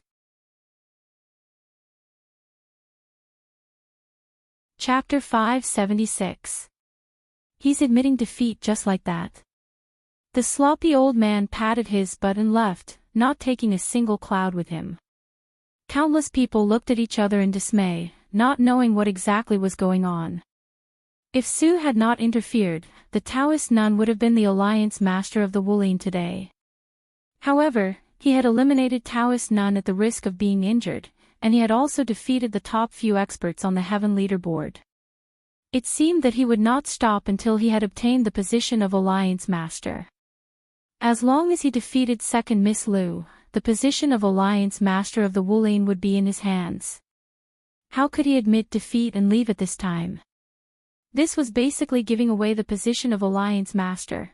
It was said that Su Guai was eccentric and did things differently from ordinary people. It seemed that the rumors were true, Heroine Lu. Just as everyone was wondering and exclaiming, a sudden shout came from below the stage. Alliance Master Lu. Soon, it became two shouts. Heroine Lu, Alliance Master of the Wulin. Alliance Master Lu. Alliance Master Lu.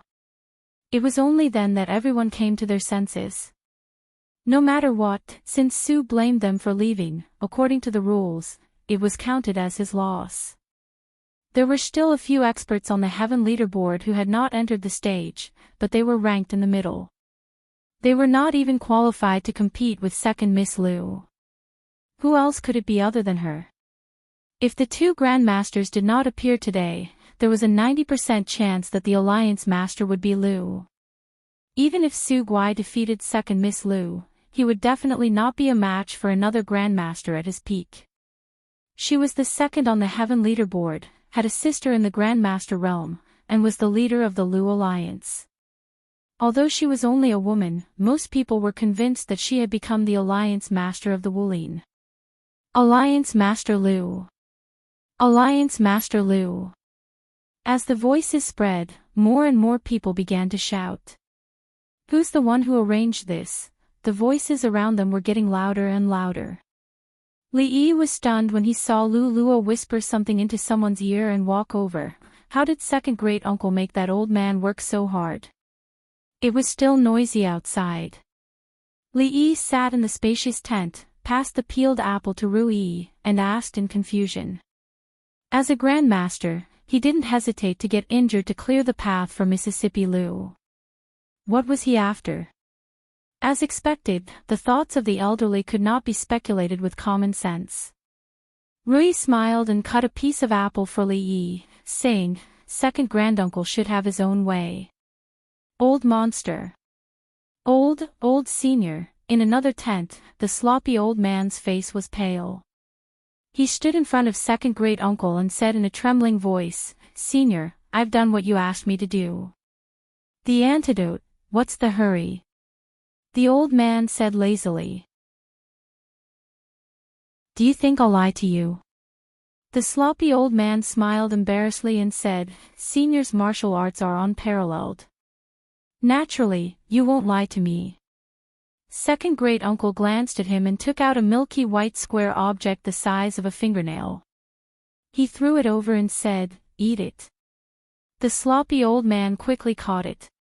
When he saw what was in his hand, he couldn't help but be stunned. No matter how he looked at it, the thing in his hand was the poison he had just eaten.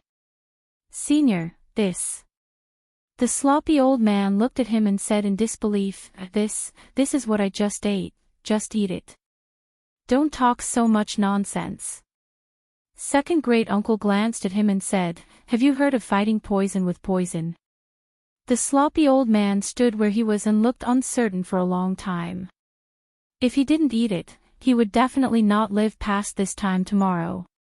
If he ate it, it was clearly the poison he had just eaten. If he ate it, he might not even live through the night. Finally, he gritted his teeth and put it in his mouth. Because he didn't have a second choice. He couldn't beat this old monster. If the old monster wanted to kill him, there was no need to go through so much trouble.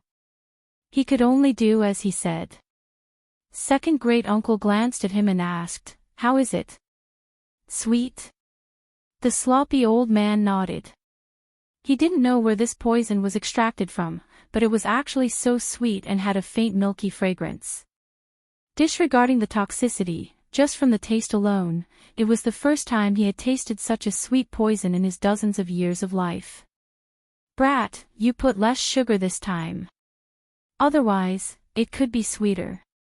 Second great uncle took out another one and put it in his mouth with a satisfied expression on his face.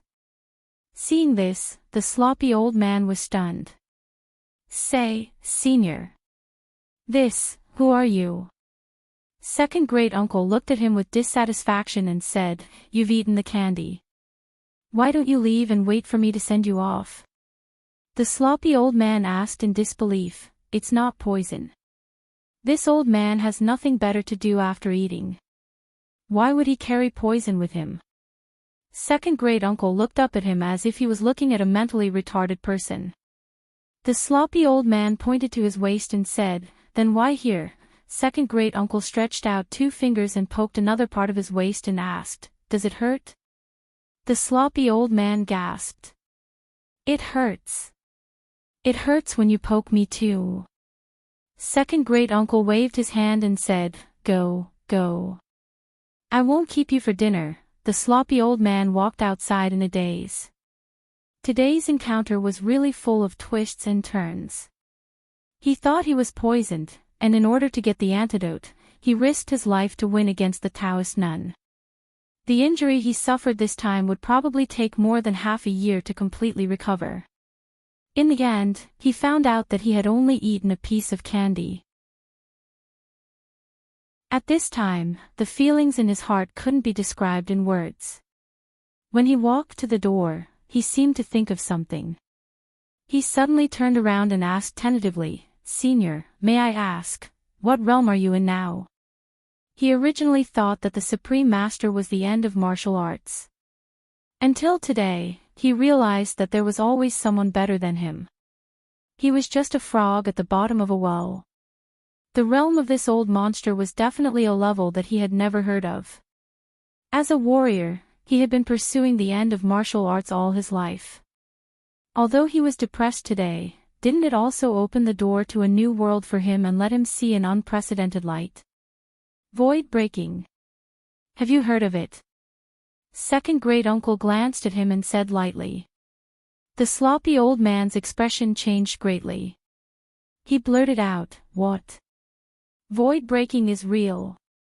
Void breaking was to break the void with one's martial arts strength and go to another realm. In recent days, there were such descriptions in some novel martial arts novels, and there were even related theories in the martial arts world. As a supreme master, he naturally didn't care about this. This kind of saying was too mysterious. If human beings could have such power, what was the difference between them and immortals?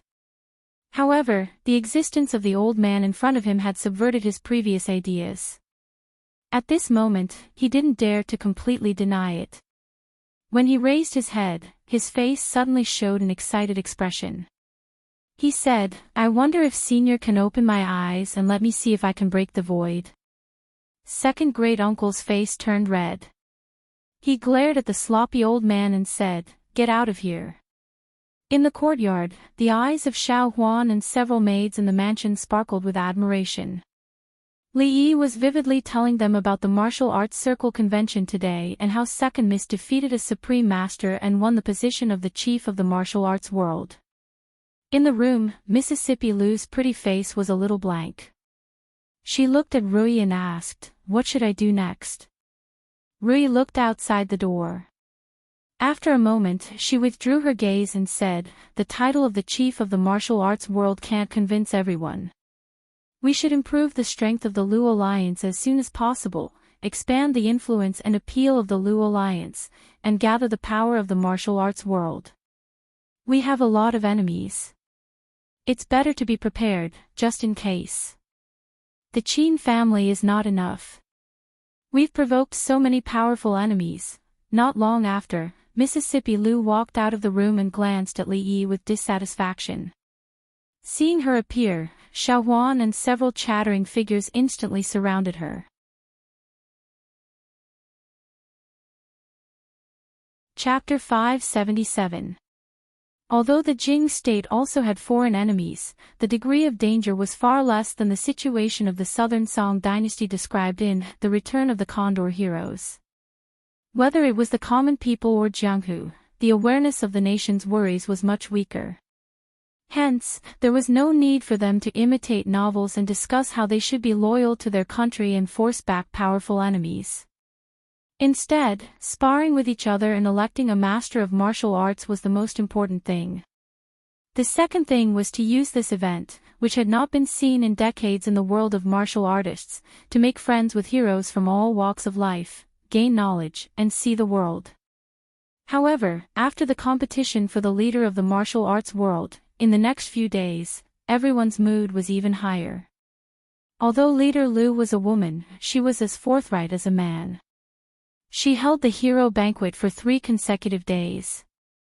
There was wine and food, and heroes from all walks of life ate and drank for free. In these few days, everyone competed with each other. When their hands were itchy, they would compete on the stage.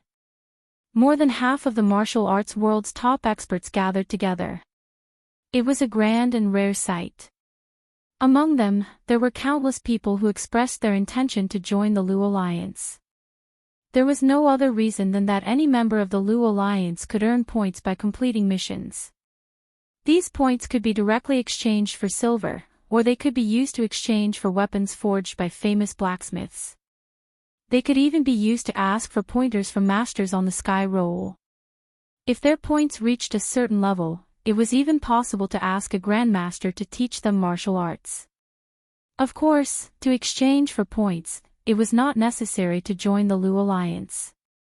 Other than the internal missions, the Martial Arts World Union also released some other missions.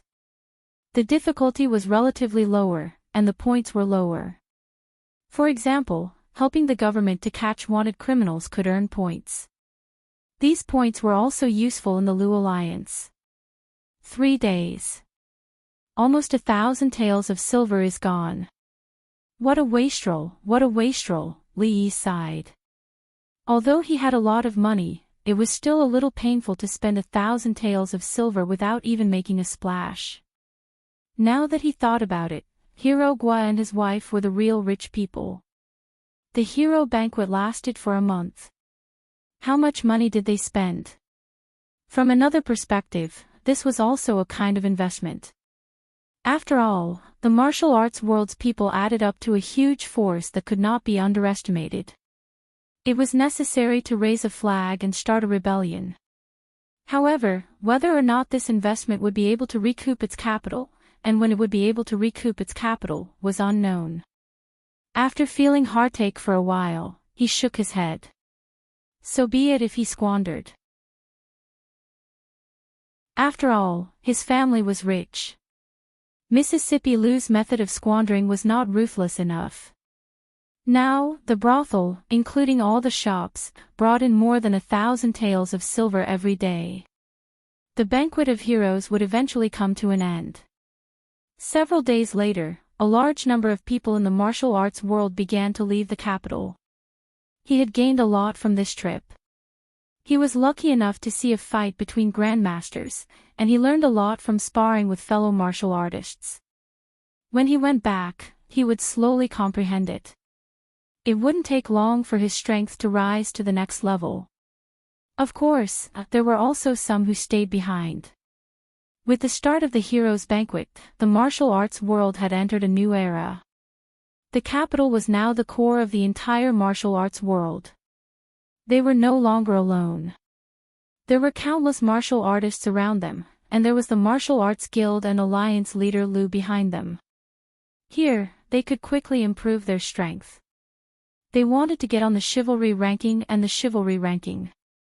When the martial arts world turned a new page, they wanted to seize the opportunity to advance bravely and stand at the top of the waves of the era. At the same time, in a remote inn somewhere in the capital, a haggard and unkempt old man reached out and touched a spot on his waist.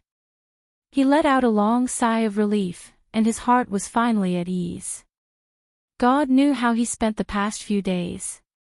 He still had doubts about whether or not he was poisoned. These few days, he had trouble eating and sleeping, afraid that he would never wake up again if he fell asleep.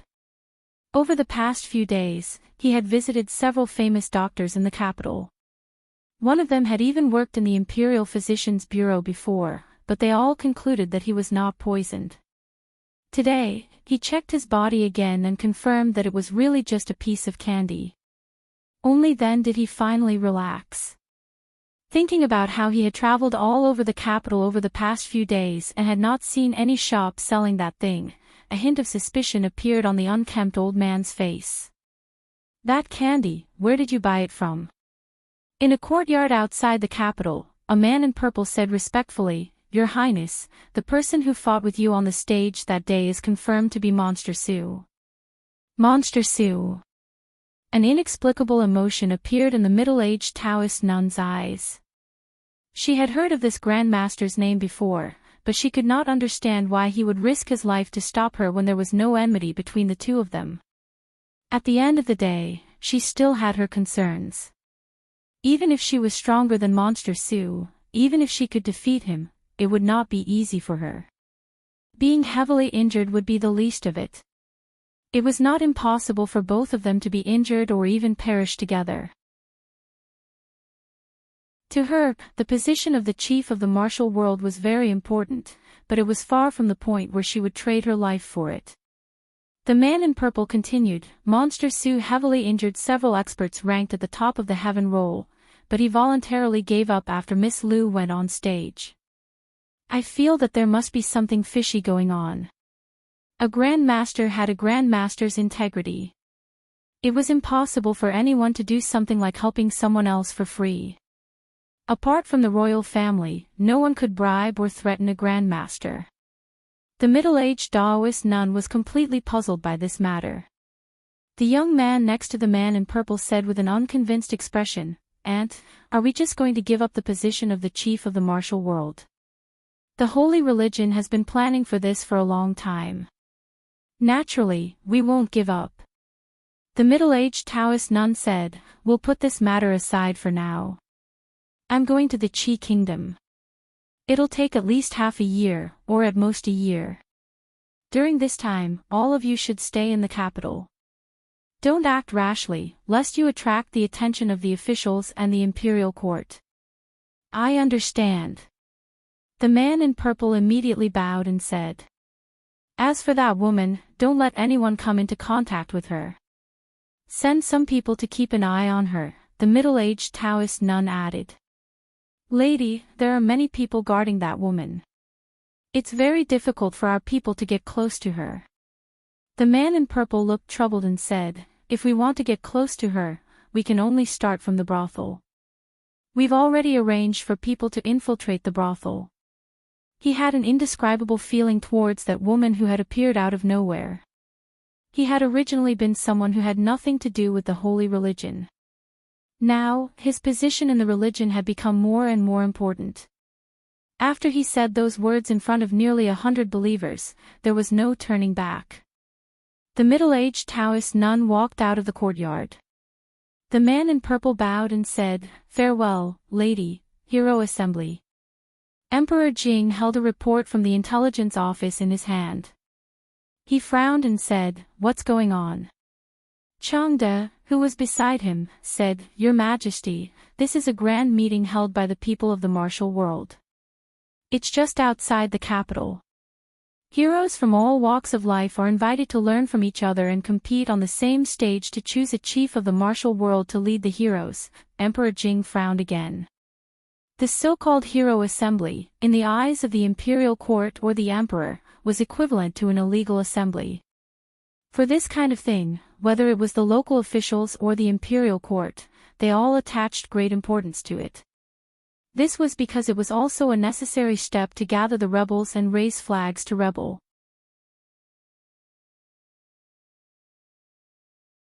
Chapter 578. The imperial court had always neither supported nor suppressed the so-called jianghu in the martial arts world. No one could deny the existence of the martial arts world. However, although it existed in the Jing kingdom, it was not something that he, as the emperor, could control. This was something that no king wished to see happen. Did they commit crimes and disturb the public security near the capital? Emperor Jing put the booklet aside and asked. The so-called heroes of the martial arts world were, to put it bluntly, bandits. There were many people who bullied the weak. There were many such people on the wanted list of the government. Changde shook his head and said, the Secret Intelligence Division attaches great importance to this matter. There have been no such incidents in the past few days. On the contrary, there have been few cases in and out of the capital these days. This group of martial arts people boast of being chivalrous and righteous. They will help when they encounter injustice. Several wanted suspects of the Ministry of Justice were killed by them. Emperor Jing was startled. He had always heard that the bandits in the martial arts world committed crimes and committed many big crimes. When did they become so kind that they would help the government? Changde explained, there is a chivalry list in the martial arts world. If these people want to be on the list, they have to do more chivalrous things. The local government has a tacit attitude towards this kind of thing. They will even take the initiative to cooperate with them. The public security of some states and counties is indeed much better. Chivalry list. Emperor Jing nodded slightly and said after a moment, the martial arts world is also a great force. If it can be used by the imperial court, it will be of great help. Changde showed a bitter smile and said, Your Majesty, the martial arts world will never be used by the imperial court. Most of them are arrogant and obsessed with martial arts. They are extremely resistant to the government and the imperial court. They will not work for the imperial court directly. Moreover, after the heroes' assembly, those people have dispersed. It is not so easy to gather them again. If they can continue to be like this, it is also a good thing. Emperor Jing pondered for a moment and asked, is it possible to recruit the leader of the martial arts world? Changde smiled and shook his head as he recalled the information the intelligence division had gathered. With 2 grandmasters participating, it was strange that the position of alliance leader had ended up in the hands of that little girl. Just as he was about to speak, he raised his head and saw Emperor Jing clutching his chest. His breathing was rapid and his expression changed. In a flash, he appeared beside him and hurriedly said, Your Majesty, Your Majesty. 2 eunuchs hurriedly ran out of the hall. Not long after, the imperial physician, Lu Jimin, carried a medicine chest and quickly stepped into the hall of diligent government. Damn it, why is the winter in the capital so cold? It's at least -10 degrees. Wearing a thick coat, Li Yi stood in the yard, stamping his feet and blowing air into his hands. Xiao Huan, who was standing at the side, also wrapped herself tightly. She wore thick gloves on her hands and tiptoed to help Li Yi brush off the snow on his shoulders. Madame said yesterday that the winter in the capital is very cold. She was afraid that the young master and miss would not be used to it. The servant girl, who had just celebrated her 16th birthday, helped Li Yi straighten his collar and said, the young master should go back to the house and stay for a while. If you are cold, go back first. Li Yi shook his head. He rubbed his hands a few times and they immediately became warm. This was the 2nd winter he had spent in this world. The winter in Qing and Prefecture was not too bad. Although there was snow, it was not very cold. The winter in Jingdo, on the other hand, was no different from the winter he had experienced in his last life. Holding a delicate wooden knife in his hand, the snow sculpture on the stone table was almost complete.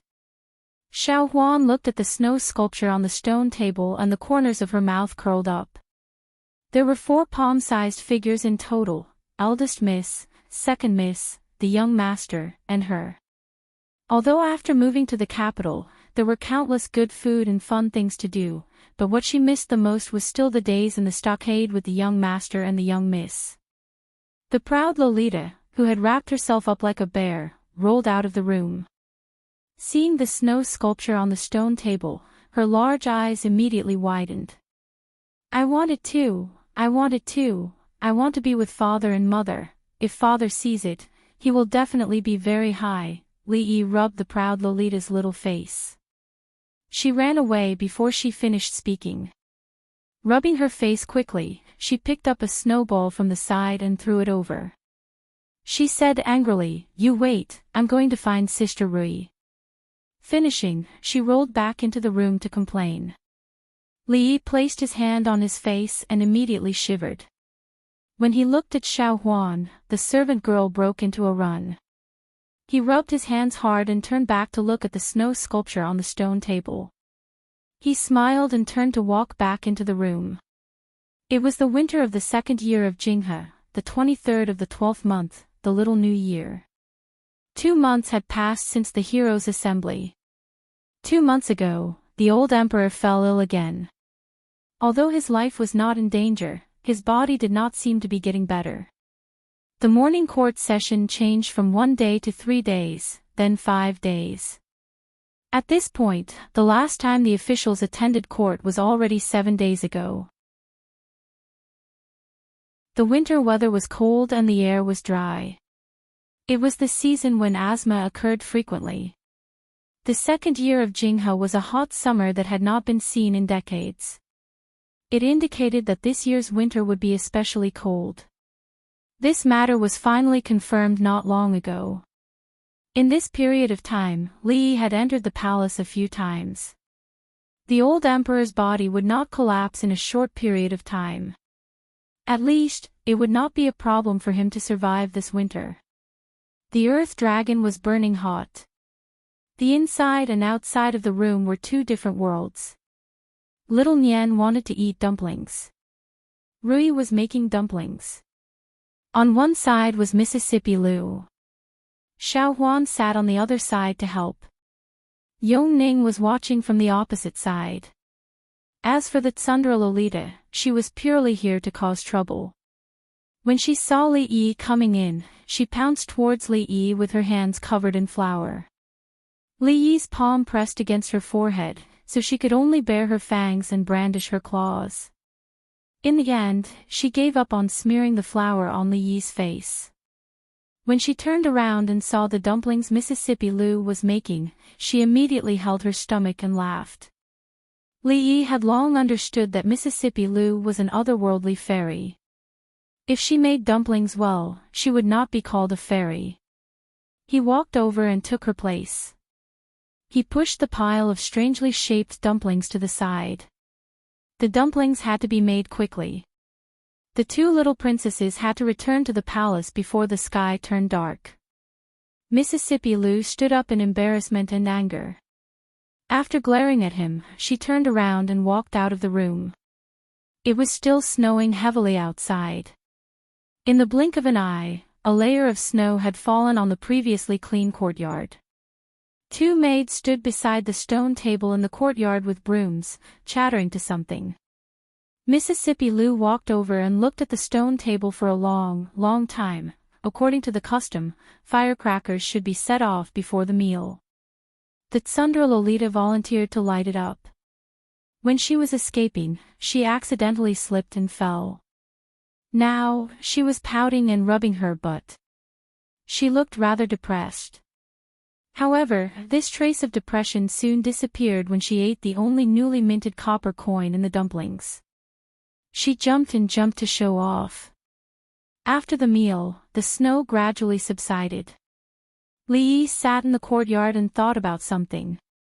In a few days, he would officially enter the 3 years of scenery. Everything seemed to be going smoothly, but in fact, there were still many things that had not been resolved. In early spring, the academy would open. At that time, he naturally could not be as leisurely as he was now. A small snowball flew over and hit the back of his head. The cold snowflakes poured into his neck and immediately woke him up.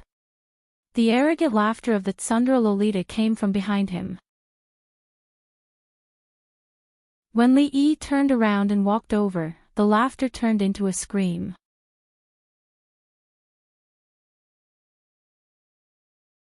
Chapter 579. Mister, when do you think father's body will recover? Li Yi was holding a sharp dagger in his hand. He was carving on a crystal-clear block of ice that did not contain any impurities. A miniature version of a proud loli wearing a palace dress had already begun to take shape. The proud Lolita stood at the side and watched for a while. When she saw that Li Yi's ears were red from the cold, she blew on her hands and stood on her tiptoes to cover his ears. Then, she sighed and said. Li Yi turned to look at her and saw that her delicate face was slightly red from the cold wind.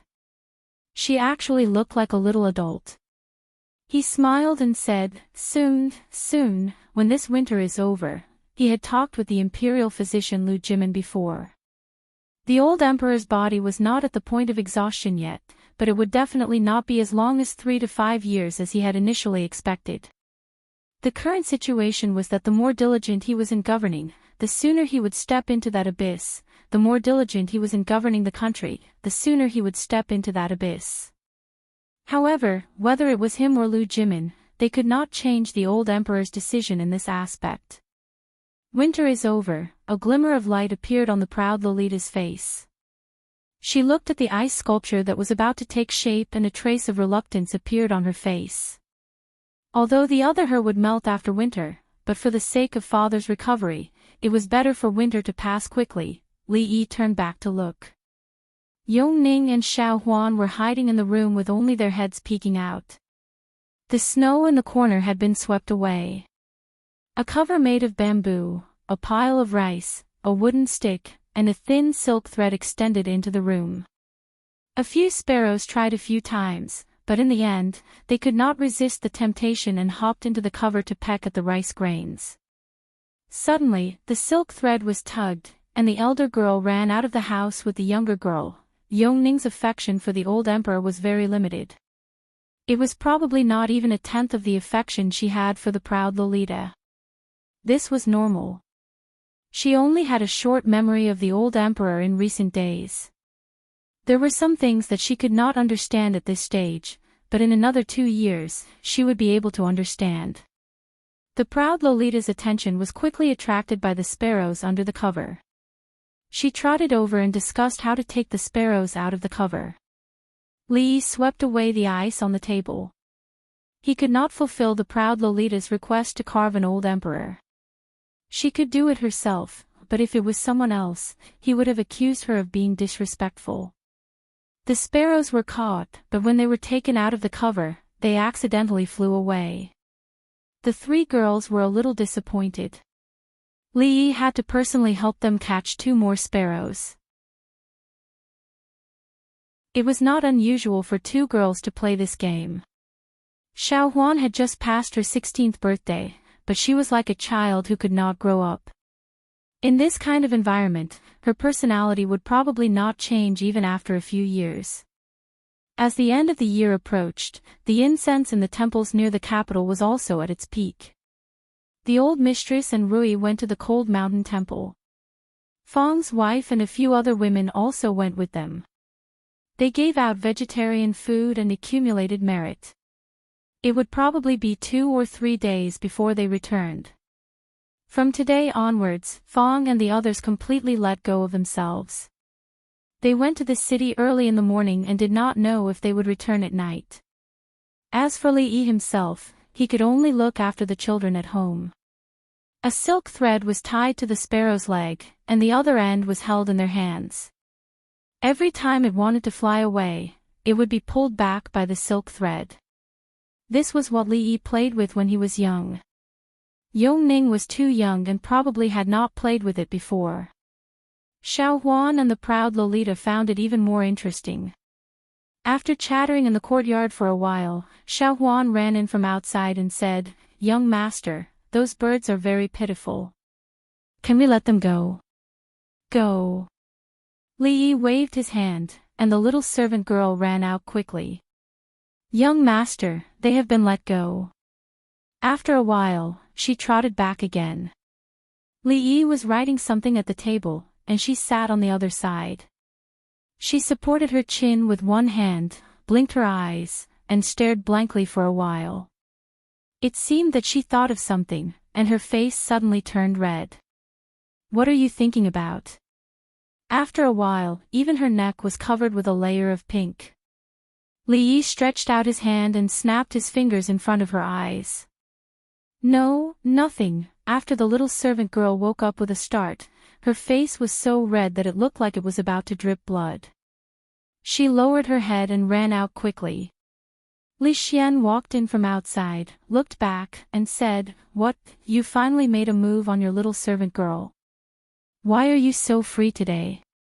Li glanced at him and said, "Is the Academy of Science ready?" This sentence touched on Li Xian's sore spot. His face immediately fell, and he waved his hand and said, "I don't know if it is too late to tell Uncle Huang that I don't plan to open the Academy of Science now." What was a typical example of courting death? This was it. He had nothing better to do, but he had to run to the old emperor and tell him to open the Academy of Science. It was clearly too late to regret it now. What was science? Science was, even Li Yi himself could not explain it. In any case, it was something that humans could see and think of. All phenomena and laws could be related to science. The establishment of the Academy of Science was not just to create some strange things. It involved agronomy, mechanics, medicine, biology, economics, neurology, and so on. Even their so-called mathematics, strictly speaking, belonged to the ranks of science. There was a saying that went, "Mathematics is the queen of science." When the time was right, he could directly merge the mathematics school into the Academy of Science. That would save him a lot of trouble. Of course, even if he had a heaven-defying bug, it would take decades or even a lifetime to build up these things step by step and then slowly develop the technology tree. It might not even be enough. Although Li Xian did not need to make it so complicated, the simplest and most basic thing still gave him a headache. He had already raised the flag. If he could not produce any results when the time came, he would lose a lot of face. Li Yi looked at him again, and there was a hint of pity in his eyes. "You have to help me," Li Xian looked at him and said. Li Yi glanced at him and asked, "Why?" Li Xian looked at him and said, "Because we are friends." Friends? Li Yi had a confused look on his face. What is a friend, and what is a friend? Do you know what the word friend means? I don't know. Li Xian shook his head and stood up. He walked out of the door and said, "I originally wanted to introduce a big business to you. Since we are not friends, I will find someone else. Wait." Li Xian turned around and asked, "What else is there?" Li Yi looked at him and said, "I thought about it and I think I should help you." Why? Li Xian raised his eyebrows. "Because we are friends," Li Yi looked at him and said seriously.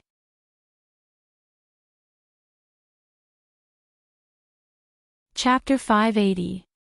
Xiao Huan came in with tea with a blushing face. After glancing at Li Yi, she quickly left. The little maid was a little off today. He didn't know what she was thinking about. 16 years old should be the rebellious period. To be safe, he had to ask her later. Li Yi thought so. He turned to look at Li Xian and said, "Tell me, what big business is it? Have you heard of the Wang family of Luochuan?" Li Xian looked at him and asked. Li Yi thought carefully and then shook his head. "I haven't heard of the Wang family of Luochuan, but I've heard of the apples of Luochuan." In his impression, Luochuan was the hometown of apples. The apples of Luochuan were beautiful in shape, bright in color, crispy in texture, and delicious in color and aroma. Of course, this Luochuan was not the same Luochuan. He just didn't know what the Wang family of Luochuan was. Did they start by selling apples? Li Xian rubbed the space between his eyebrows and said, "The Wang family of Luochuan is the family of the princess." Is it that Wang family? Li Yi looked at him and asked. Yes, it's that Wang family, Li Xian nodded and said. Li Yi naturally knew about the Wang family that the heir's consort belonged to. However, no one had ever mentioned the Wang family and apple to him. What did it have to do with Luochuan? Generally speaking, if a family had the title of a certain county in front of it, it was really impressive. Just like the Cui family, they had extremely high prestige among the people and scholars. Their strength was not obvious, and there were no soldiers in the family, but they had great influence. In their own land, they were like local tyrants. With a little instigation, the old Li family's world would be in chaos, and even the royal family had to give them face. Naturally, Li Yi had heard of this Wang family. It was originally a family similar to the 5 surnames and 7 glances of the Sui and Tang dynasties. Although it was not completely destroyed in the course of history, after more than 100 years of changes in the situation, its current strength was much weaker than those aristocratic families in his previous life. However, it should not be underestimated. The Wang family was a relatively different existence among these families. There was only one reason: they were rich. Although opportunistic merchants were looked down upon by the upper class, they would be fools if they didn't earn money when there was money in front of them. Even noble families had to make a living, right? Besides, filling their stomachs wasn't the only thing they pursued. On the surface, they looked down on merchants, but they had plenty of ways to earn money in the dark. But among these major clans, only the Wang family was able to do business openly and to such an extent. No one knew how much money the Wang family had. They only knew that the Wang family had shops in almost all the states and counties of the Jing kingdom. They owned the largest chamber of commerce in the Jing kingdom. They were the kind of people who could kill a lot of self-proclaimed rich merchants with just a few taels of silver. Even though the Li family was not short of money now, it was still far from being comparable to such a giant. If you have money, you have to keep a low profile. This law was not suitable for future generations, but it was applicable here. This one, no, a big fat sheep, would attract attention wherever it went. The country needed money to run, and so did revolts. With the Wang family's money, there would be an economic foundation, and then it would be easier to carry out the construction of the upper class. Of course, no matter if one wanted to rebel or to rule the country, one could not rob openly. That would not win the hearts of the people. Moreover, the Wang family was not a pushover. In addition, the Wang family had always cozied up to the royal family. When the country was in trouble, they would be the first to take the lead in donating money, actively exert their family's influence, and help implement the various new decrees of the imperial court within their sphere of influence. They were simply the role model of aristocratic families and the firmest ally of the old emperor. This was also the main reason why the king of Shu always wanted to get on the good side of the Wang family. The marriage between the big families was not a matter of the younger generation and the younger generation liking each other. They had to consider more political factors. The marriage meant taking sides. If the king of Shu married the daughter of the Wang family, it meant that the Wang family was already standing behind the king of Shu. With the Cui family and the Wang family as the leaders, the position of the Eastern Palace could not be more stable. Speaking of which, the king of Shu had the backing of the royal family and the Cui family. A marriage alliance with the Wang family could be said to be a well-matched match. Unfortunately, the peach that he had been picking for a long time had been snatched away by someone. The king of Shu's dream of winning over the Wang family was shattered, and from then on, he regarded Li Xian as a thorn in his side. Li Yi glanced at Li Xian. Until now, he still could not figure out what the Wang family saw in this guy. The Wang family was, after all, an aristocratic family. Logically speaking, their vision should not be bad. However, it had to be said that the father of the crown princess was really not good at picking a son-in-law. Your father-in-law asked you to come. Li Yi looked at him and asked.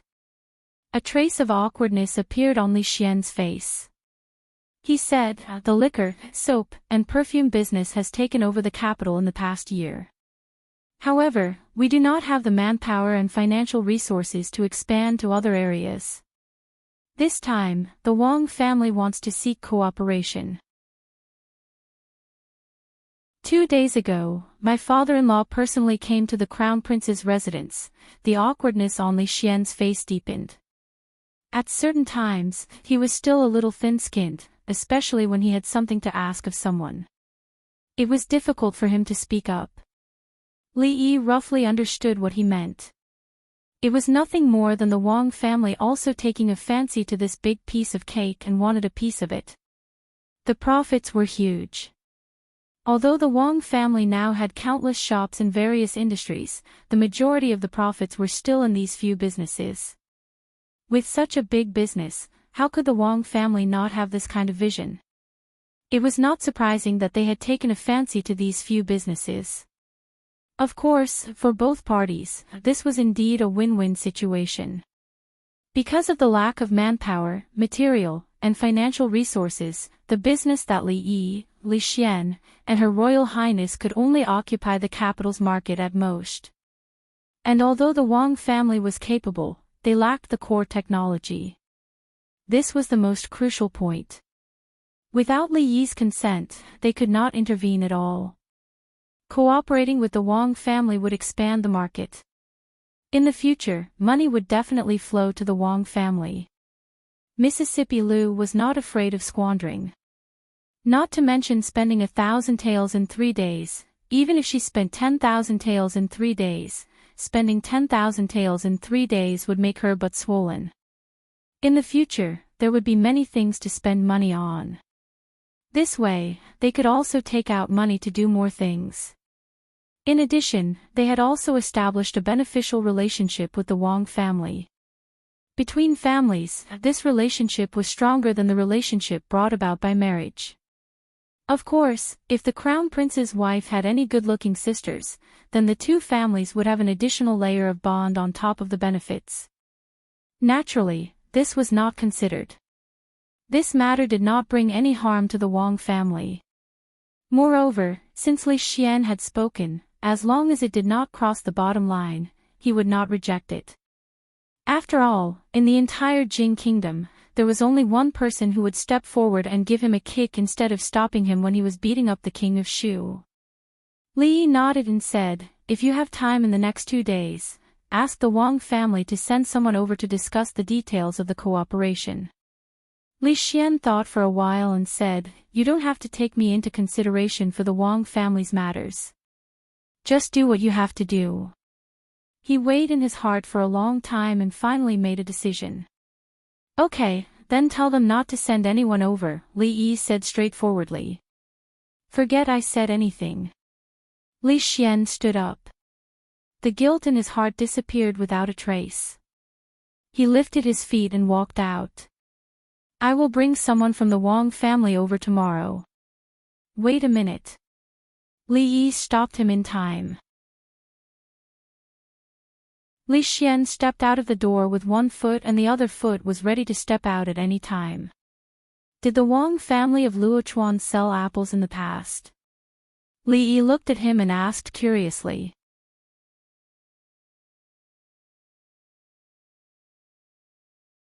Chapter 581. The Wang family had never sold apples, which made Li Yi feel a little disappointed. When he realized that Li Xian had never mentioned the Academy of Sciences from beginning to end, this disappointment expanded a little. What a silly and naive child he used to be. Now he actually knew so many twists and turns. It was clearly a matter of asking for help, but in the end, it turned out that he owed him. Li Yi felt that his IQ had dropped a little recently, and he needed to eat more walnuts to make up for it. The little maid always used the door to pick up walnuts. It was a curse to say that the head was caught by the door. Li Yi had some doubts whether the walnuts caught by the door could still make up for the brain. With the more he ate, the more stupid he became. "Young master, it's done." Xiao Huan ran over from the door and put the handkerchief on the table in front of Li Yi. On the handkerchief was a pile of walnuts she had just peeled. Li Yi fed her one first, then looked at her and asked, "Xiao Huan, have you been hiding something from the young master recently?" "No." The little maid looked up at him and said, "Xiao Huan has nothing to hide from the young master." Li Yi asked again, "Then tell me, what did the young lady say to you yesterday?" The little maid was stunned for a moment, then her little face turned red. She lowered her head and rubbed the corner of her clothes. She whispered, "No, nothing," lowering her head, blushing. rubbing the corner of her clothes. Then there was really something. Li Yi sighed. When a girl grew up, she could not be kept at home. The little maid had grown up and actually knew what was hidden from him. He waved his hand and said, "It's getting late. Go back to your room and rest early." "Yes." The little maid lowered her head and answered. Her voice was like a mosquito. Rui was not here, so he had to sleep alone at night. Li Yi simply washed up, lay on the bed, closed his eyes, and sorted out what had happened recently in his mind. In Wulin, everything was gradually on the right track. The brothel was as usual, and everything was in good order. New underwear began to go out of the brothel. Although it had not been fully accepted, the current sales volume could be regarded as hot. The deterioration of the old emperor's health was somewhat out of his expectations. This caused some of his arrangements and preparations to appear a little rushed. When the time came, there might be a huge deviation from what he had expected, and he would need to prepare a new path of retreat. However, this matter was not that urgent at the moment. If it really came to that, he would not need too much time to prepare. Putting all these aside, he really didn't want the old emperor to pass away too early. The relationship between ruler and subject was rarely reflected between the two of them.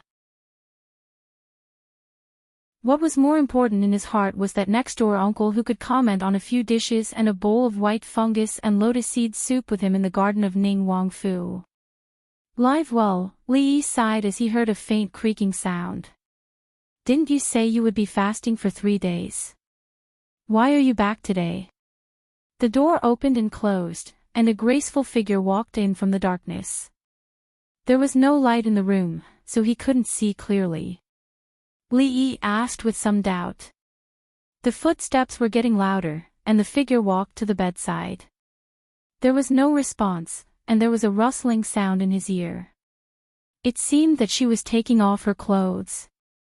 The next moment, Li Yi felt the quilt was lifted, and a small figure crawled in. Rui was nearly 1.7 meters tall, the standard height of a goddess with long legs. Sleeping next to him would definitely not feel like this. The familiar fragrance lingering at the tip of his nose made an extremely surprised expression appear on Li Yi's face. "Xiao Huan?" he asked with some disbelief. Young master." The little servant girl's body curled up, and her voice was a little shaky. Li Yi felt that her body seemed to be burning. "Why did you come here? Go back to sleep." Li Yi sat up from the bed and said, "If you are afraid to be alone, then go sleep with Second Mississippi, young master. Young master doesn't like Xiao Huan." Li Yi felt that the little servant girl's body under the quilt was no longer trembling, but there was a sobbing tone in her voice. No, Li Yi didn't know how to answer for a moment. At this time, in the darkness, the little servant girl had already sat up from the bed. She sat on the edge of the bed, bent over, and seemed to be looking for her shoes. Xiao Huan, leave immediately." She spoke in a low voice, but there was a faint, almost inaudible sobbing sound. "What are you doing? Come here." Li Yi was stunned for a moment, and then pulled her over, slapped her but hard, and covered her with the quilt. The little servant girl's body wriggled a few times, and Li Yi reached out to pull her face. "Don't move." So she really didn't move. "Did eldest miss teach you?" In the darkness, Li Yi touched her forehead and asked. No, it was Xiao Huan herself. She stopped sobbing, and rubbed her butt. Her voice was as soft as a mosquito. "Young master, Xiao Huan is already 16 years old." Li Yi rubbed her head and said, 16 years old, still too young." The little servant girl stuck out her chest under the quilt, and said in a small voice, "Not young anymore." There was only one quilt, and the two of them were squeezed face to face. The distance that Li Yi deliberately kept disappeared after she stuck out her chest.